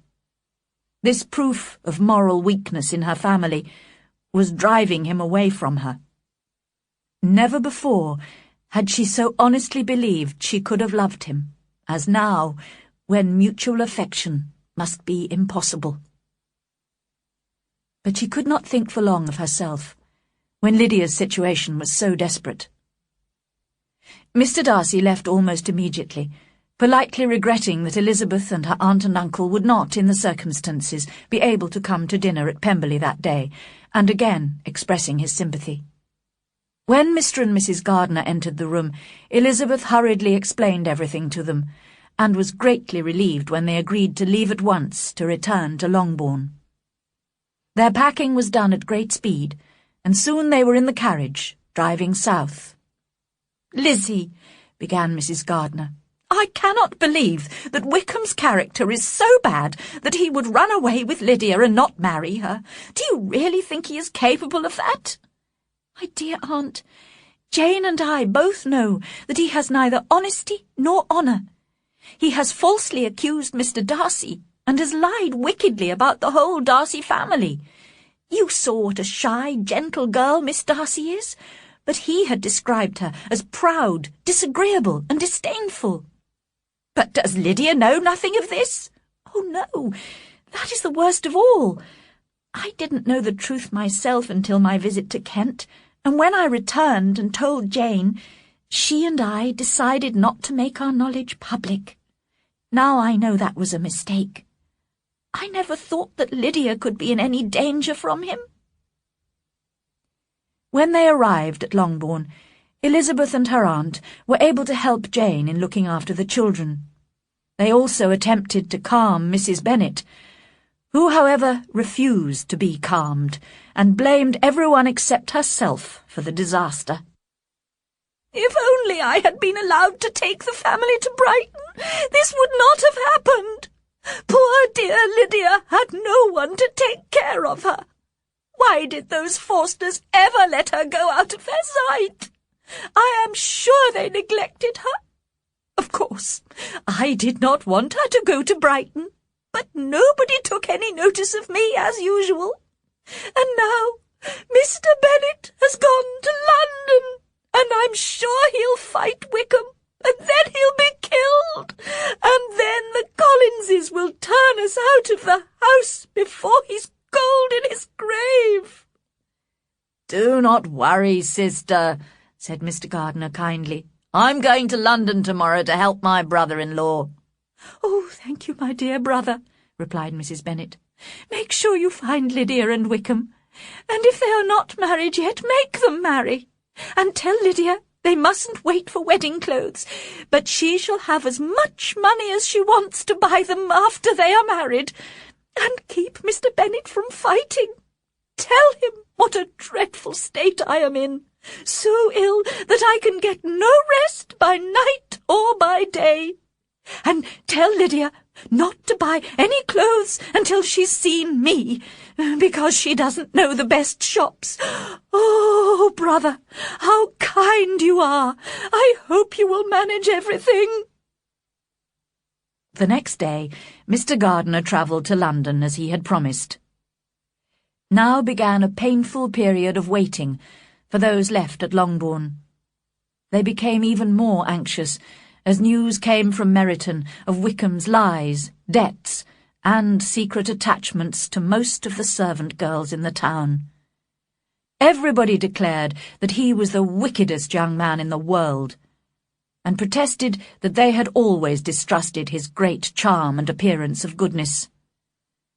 Although Elizabeth did not believe half of these stories, she believed enough to feel sure that her sister's reputation was already lost, and even Jane almost despaired of receiving good news.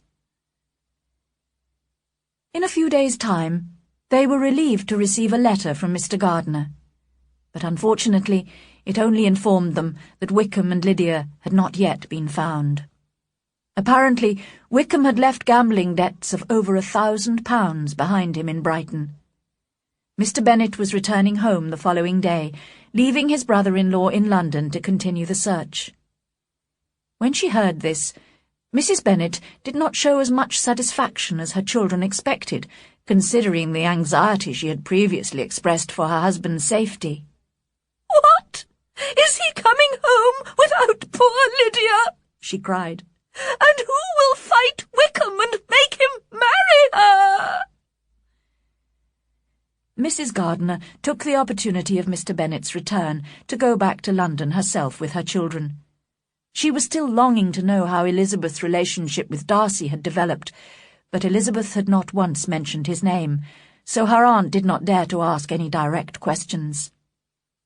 When Mr. Bennet arrived home, he appeared as calm as ever, but in a conversation with Elizabeth he admitted that he felt to blame for Lydia's elopement. "I know I should have had more control over her," he said. "And Lizzie, you were right. I should never have let her go to Brighton."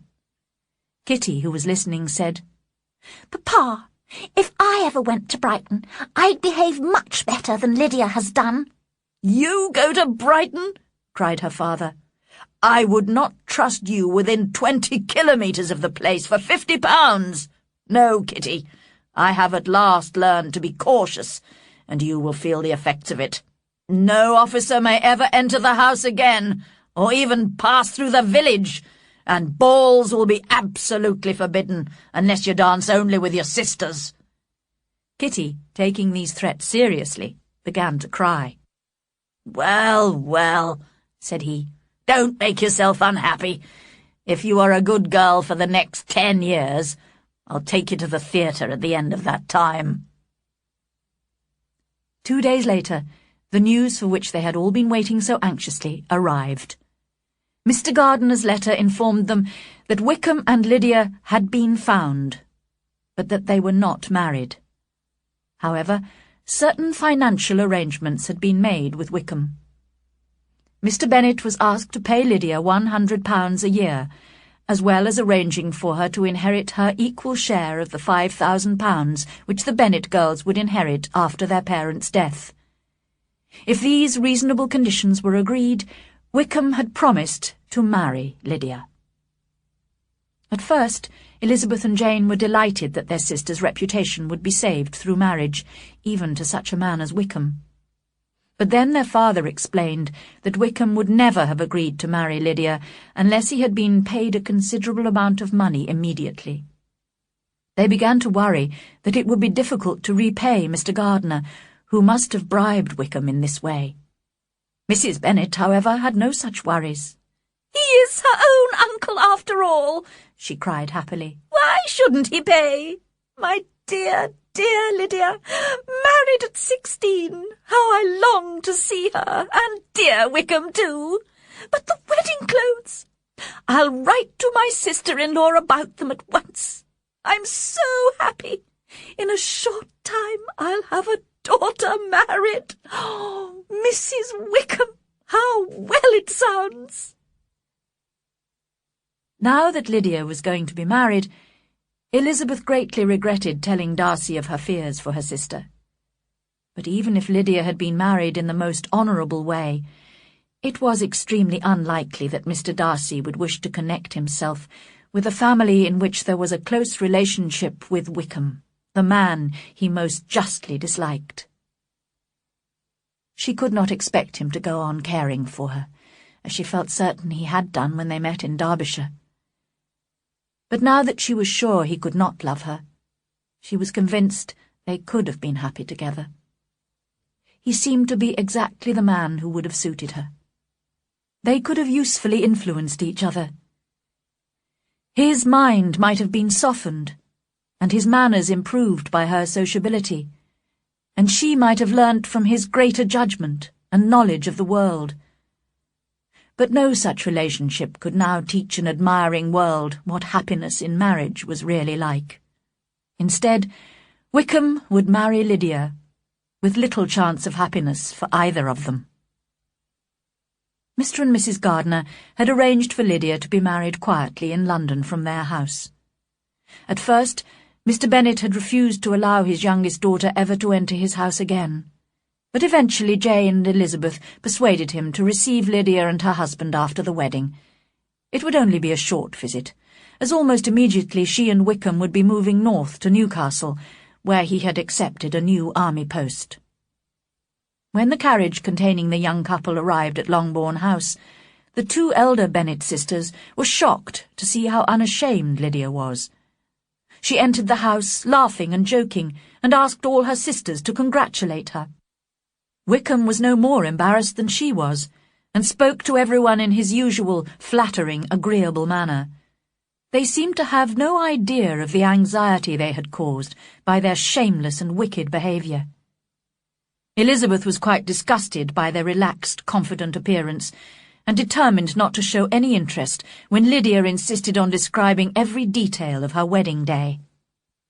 She could not help reacting with astonishment, however, when Lydia let slip the name of Mr. Darcy. He had apparently been present at the ceremony. Why would Mr. Darcy, Elizabeth wondered, attend the wedding of two people he must hold in the greatest contempt? She could not discover the reason from Lydia, who suddenly remembered it was supposed to be a secret, and she could not rest without knowing the truth. So she hurriedly sent a note to her aunt in London, asking urgently for an explanation. Chapter 11. Bingley returns to Netherfield. Elizabeth had the satisfaction of receiving a reply from her aunt in the shortest time possible. She sat down eagerly to read it. My dear niece, I must confess I am astonished by your request for information about Mr. Darcy's share in arranging Lydia's marriage. I assumed that you would know all about it. Your uncle is as surprised as I am. But if you are really innocent and ignorant, I must tell you all the details. On the day I returned to London from Longbourn, your uncle had a most unexpected visitor. Mr. Darcy came to tell us he had discovered where your sister and Wickham were staying. The reason he gave for wanting to help was his belief that he was to blame for not making Wickham's worthlessness more public, and that therefore it was his duty to assist us in every possible way. If he had another motive, I am sure it would be just as honourable. He knew that Wickham had a close friend in London, a woman who had once been companion to Miss Darcy and had been dismissed for some reason. So Mr. Darcy found this woman and bribed her to give him Wickham's present address. He went to see Wickham and insisted on seeing Lydia, hoping to persuade her to return to her family. However, Lydia told him she only cared for Wickham and had no intention of leaving him, whether he married her or not. Wickham privately told Mr. Darcy that he had left the regiment because of his gambling debts, not because he intended to marry Lydia, and that he was still hoping to find and marry a woman of fortune in order to have a comfortable income.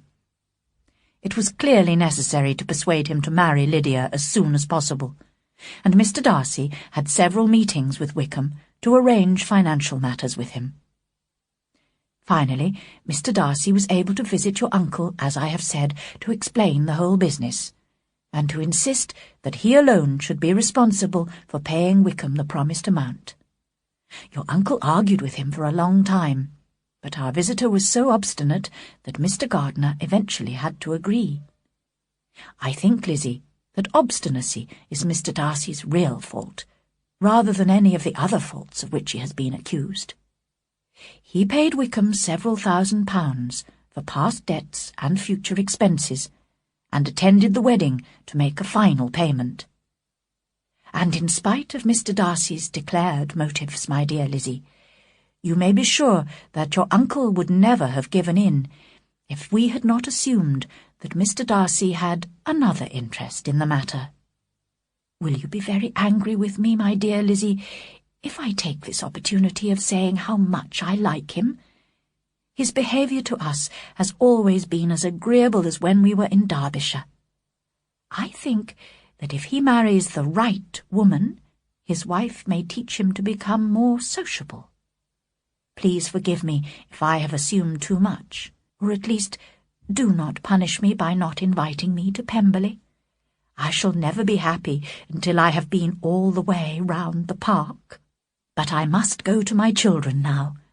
Yours very sincerely, M. Gardiner. Elizabeth read this letter with a mixture of pleasure and pain.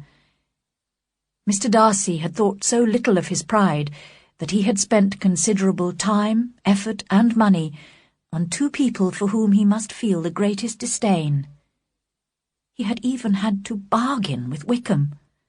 She could not believe he had done all this for her, a woman who had already rejected him. But the fact remained that she and her family owed him everything. How bitterly she now regretted criticising and mocking him in the past. She was ashamed of herself, but she was proud of him, proud that in a matter of honour he had been able to conquer his own pride. She was even rather pleased, if a little regretful, that her aunt and uncle had felt sure that there was mutual affection between Mr. Darcy and herself. Mrs. Bennet was quite depressed when Lydia and Wickham left Longbourn to travel north to Newcastle. But soon Mrs. Phillips brought the happy news that Mr. Bingley was expected to return to Netherfield in a day or two, and Mrs. Bennet became very excited. She made preparations to invite him to dinner, and counted the days that must pass before she could send the invitation. However, on only the third morning after his arrival, she caught sight of him from her bedroom window, riding towards Longbourn House with another gentleman, also on horseback. "Girls, quickly!" she cried. "Mr. Bingley is coming! And who's that with him? It must be Mr. Darcy, that tall, proud man. Well, as he is Mr. Bingley's friend, we must be polite to him, but I must say I hate the sight of him." Both Jane and Elizabeth felt uncomfortable and sympathised with each other. Jane was nervous about meeting Bingley again and determined not to show her feelings. Elizabeth was uneasy at the thought of seeing Darcy, as she was the only one who knew how much the whole family owed him in spite of their general dislike of him. She was astonished that he had come to see her, and for a moment she allowed herself to hope that his affection and wishes might still be the same. She was disappointed, however, by the visit. Mr. Darcy said scarcely anything to her, and appeared more thoughtful and less anxious to please than in Derbyshire. She wondered bitterly why he had come. In addition, she was highly embarrassed by her mother's behaviour. With flattering smiles, Mrs. Bennet concentrated all her conversation on Mr. Bingley, while throwing the occasional unpleasant remark in Mr. Darcy's direction. The only positive effect of the gentleman's visit was the way in which Jane's charm and beauty appeared to excite Mr. Bingley's admiration all over again, which Elizabeth was relieved and delighted to see. The Bennet family did not see the two gentlemen again until Tuesday, when they came to dinner at Longbourn. It was a great pleasure to Elizabeth to watch Bingley sitting beside Jane and talking happily to her, but this was the only enjoyment she gained from the party. Mr. Darcy was unfortunately sitting a long way from her, next to Mrs. Bennet. Elizabeth could see how seldom they spoke to each other, and how cold and formal their behaviour to each other was. She would have given anything to be able to tell him that his kindness was appreciated by at least one of the family. All through the long dinner, she desperately hoped there would be an opportunity for her to have some real conversation with him later. But the evening passed without any more than a short exchange of politeness between them, and Elizabeth lost all hope of immediate happiness. 2 days after this, Mr. Bingley called at Longbourn House again. This time he was alone, as Mr. Darcy had gone to London. He sat with the ladies for over an hour, talking cheerfully and agreeably to them. He came the next morning, and again in the evening. Mrs. Bennet took every opportunity to leave him alone with Jane, by calling her other daughters out of the room for some reason or other.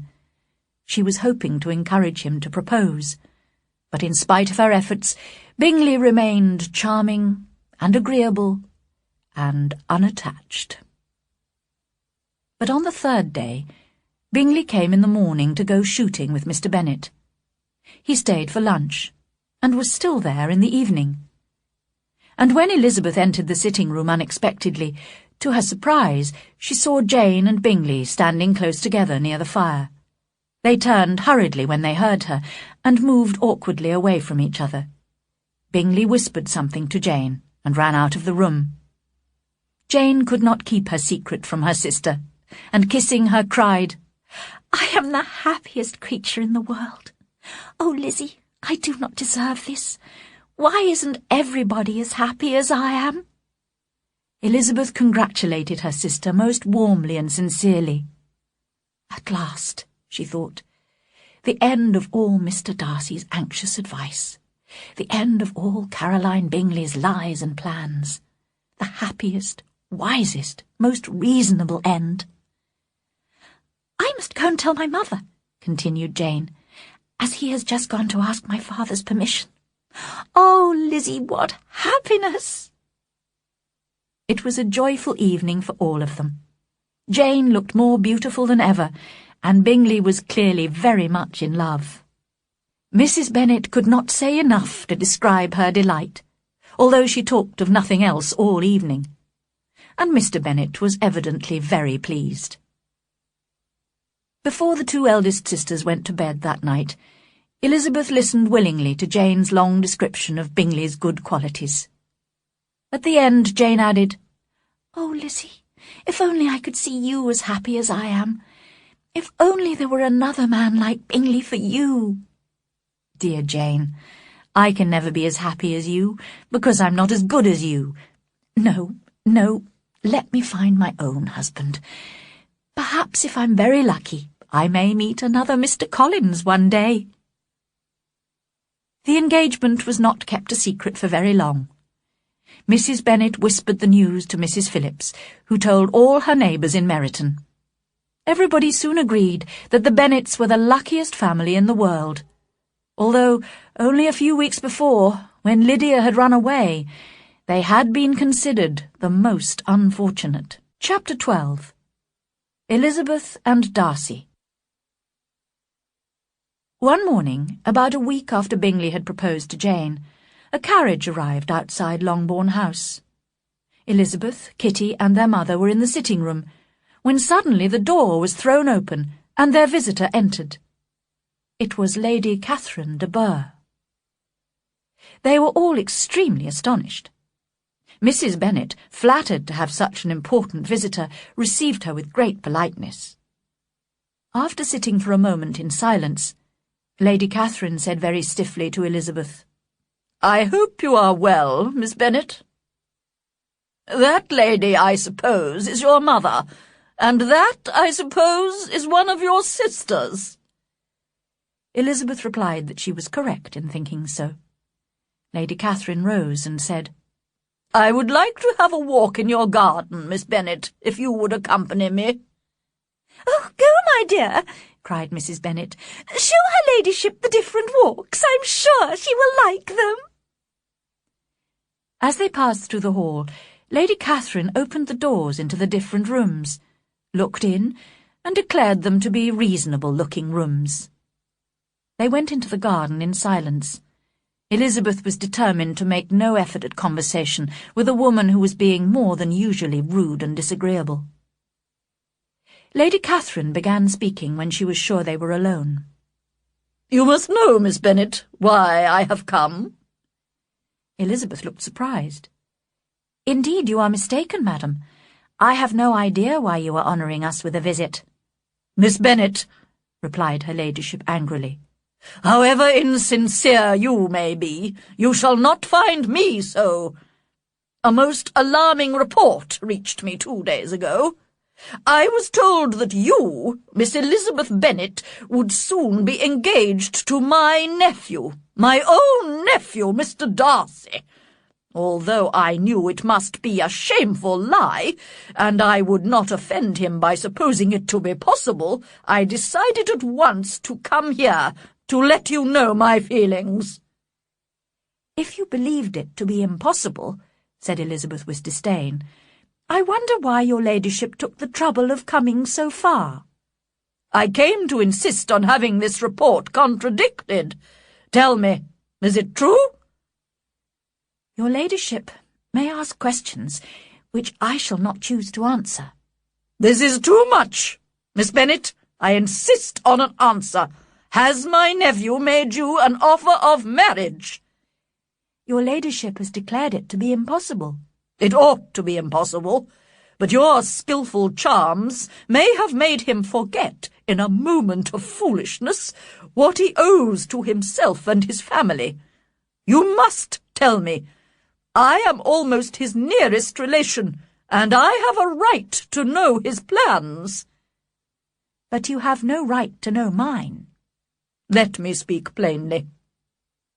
This marriage, which you dare to hope for, can never take place, because Mr. Darcy is engaged to my daughter. His mother and I planned their marriage when they were still children. They are an ideal couple, both from respectable, honourable, ancient families, with an excellent fortune on both sides. What can possibly divide them? The desperate ambitions of a young woman without family, connections, or fortune? It cannot be. And I warn you, Miss Bennet, if you marry him, do not expect to be noticed by his family or friends. Your name will never even be mentioned by any of us. These are heavy misfortunes, but the wife of Mr. Darcy must necessarily be so happy that she could not regret her marriage. Obstinate girl! Tell me, are you engaged to him? Elizabeth could not avoid saying, after a moment's thought, "I am not." Lady Catherine seemed pleased. And will you promise me never to enter into such an engagement? I will make no such promise. You have totally misunderstood my character if you think I can be persuaded by such threats. I do not know whether your nephew would approve of your interference in his life, but you certainly have no right to interfere in mine. To all the objections I have mentioned, I add one more. I am aware of your younger sister's elopement. Is such a girl to be my nephew's sister-in-law and bring shame on the ancient name of Darcy? You can now have nothing more to say, Elizabeth said coldly. You have insulted me in every possible way. She rose and started walking back to the house. Lady Catherine also rose and walked with her. Unfeeling, selfish girl, so you are determined to have him? I have not said that. I am only determined to do what, in my opinion, will bring me happiness without reference to you. Do not imagine, Miss Bennet, that you will ever achieve your ambition. When they arrived at her carriage, she added, I send no compliments to your mother. You do not deserve such politeness. I am most seriously displeased. Elizabeth did not answer, and entered the house, while Lady Catherine drove away in her carriage. She had to tell a little lie to her mother to explain Lady Catherine's unexpected visit and speedy departure, and then she shut herself in her room to consider what it all meant. Perhaps the Collinses had imagined, after the news of Jane's engagement to Bingley, that Darcy might marry her. They must have told Lady Catherine, who had made a special journey to Longbourn in order to break off this supposed engagement. Elizabeth began to feel depressed. If, as seemed likely, Lady Catherine now went straight to London to talk to her nephew, she might easily convince him of the inferiority of Elizabeth's social position. He would probably feel that his aunt's objections, which to Elizabeth appeared laughably weak, contained much common sense. In that case, he might make up his mind not to marry her under any circumstances, and to keep away from Longbourn altogether. The next morning, Mr. Bennet called Elizabeth into the library. In his hand he had a letter which he had just received. Lizzie, I did not know I had 2 daughters about to be married. I congratulate you on a very important conquest. Elizabeth blushed, thinking that Darcy himself had written. You seem to know what I mean, but I think even you will not be able to guess your admirer's name.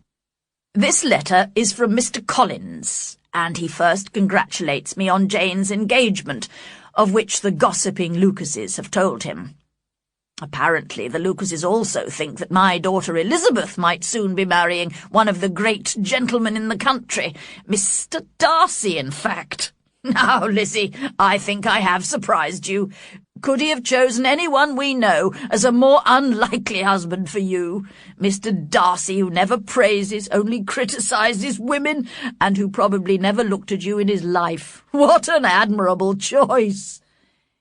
Elizabeth tried to share her father's amusement, but had never appreciated his humour so little. He goes on to say that when he dutifully gave this news to her ladyship, she made many objections, and stated that she would never agree to the marriage. He kindly gives us this information, he says, to prevent his cousin Elizabeth and her admirer from rushing into a marriage not approved by their families. Well, Lizzie, what do you think of that? I do enjoy Mr. Collins's letters, and I am delighted the Lucases thought of Mr. Darcy. His perfect indifference to you and your strong dislike of him make it so extremely amusing. Don't you agree?" Elizabeth had great difficulty in pretending to be amused by the letter. It was necessary to laugh, when she would rather have cried. Her father had most cruelly hurt her by speaking of Darcy's indifference, and she began to wonder whether perhaps instead of his seeing too little, she might have imagined too much.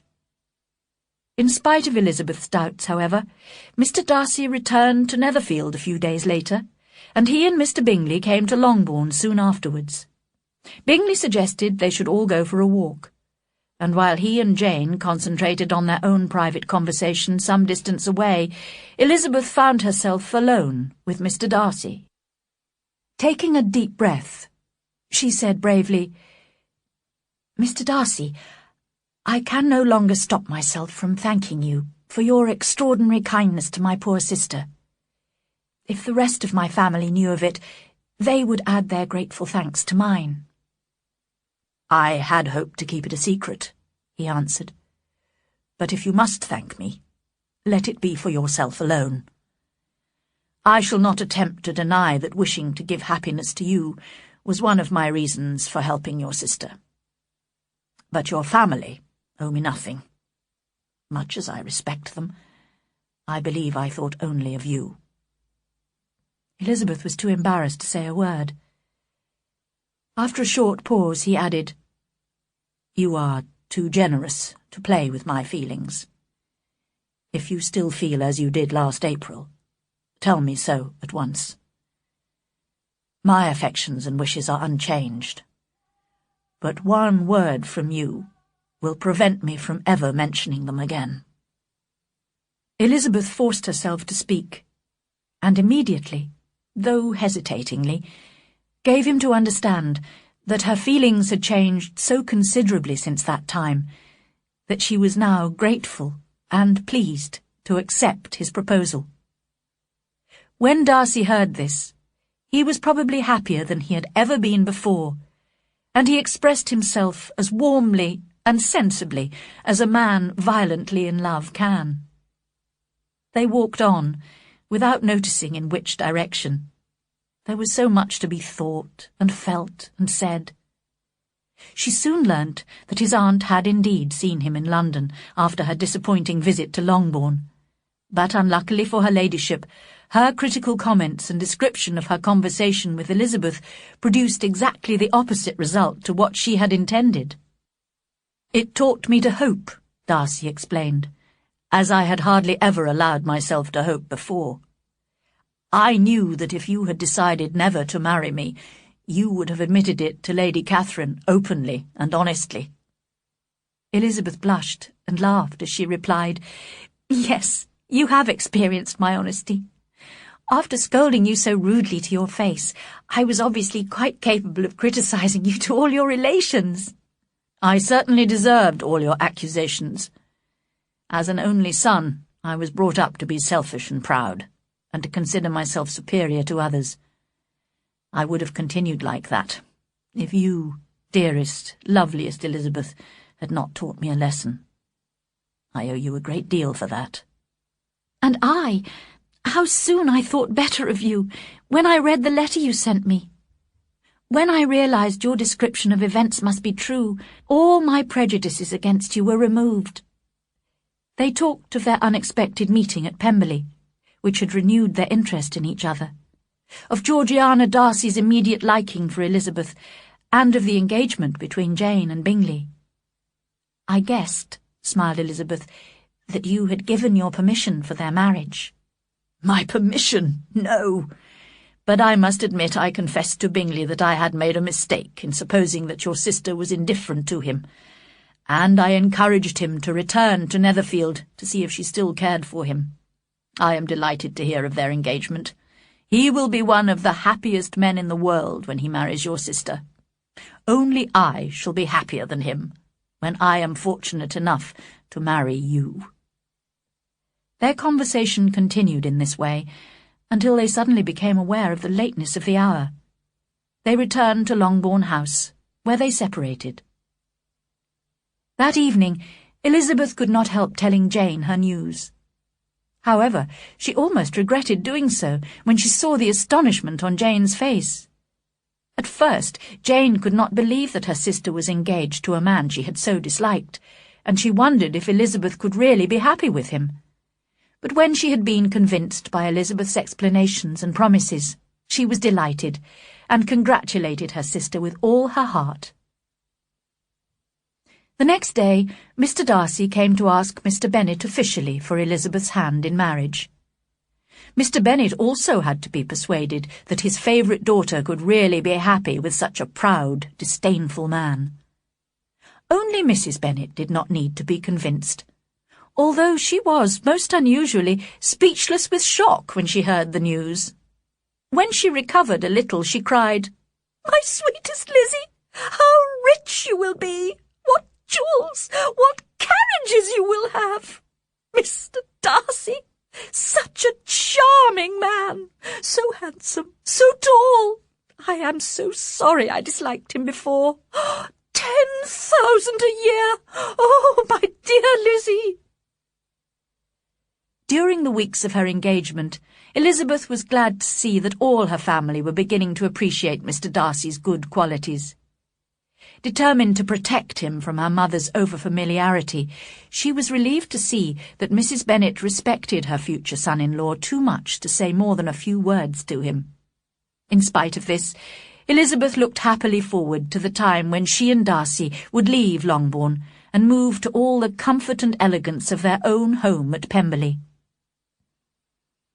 Mrs. Bennet was a happy mother indeed on the day when she got rid of her two most deserving daughters. It may be guessed with what delighted pride she afterwards visited Mrs. Bingley and talked of Mrs. Darcy. Mr. Bennet missed his second daughter very much and greatly enjoyed going to Pemberley to visit her. Mr. Bingley and Jane stayed only a year at Netherfield, before buying a large house in the north, only 50 kilometres from Pemberley. In this way, the two sisters were permitted their dearest wish and were able to visit each other frequently. Mary was the only sister who remained at home, as Kitty spent most of her time with her two elder sisters, which greatly improved her behaviour, character, and intelligence. Lydia and Wickham were always moving from one place to another in search of cheap rooms, and always spending more than they should. His affection for her soon became indifference, while hers for him lasted a little longer. They were not too proud to ask Lydia's sisters for financial help during every crisis, and Elizabeth and Jane both sent them regular gifts of money to pay their bills. Caroline Bingley was deeply offended by Darcy's marriage, but she did not show her bitterness, and was always extremely polite to Elizabeth. Georgiana Darcy, on the other hand, became greatly attached to Elizabeth, and had the highest opinion of her. Lady Catherine, however, was so rude about Elizabeth to her nephew that he broke off communication completely with her for a time. In the end, Elizabeth persuaded him to forgive his aunt, who eventually forgot her pride enough to visit them at Pemberley. There remained a close relationship between the Darcys and the Gardiners. Darcy and Elizabeth were both warmly grateful to the two people who, by inviting her to Derbyshire and taking her to visit Pemberley, had brought them together.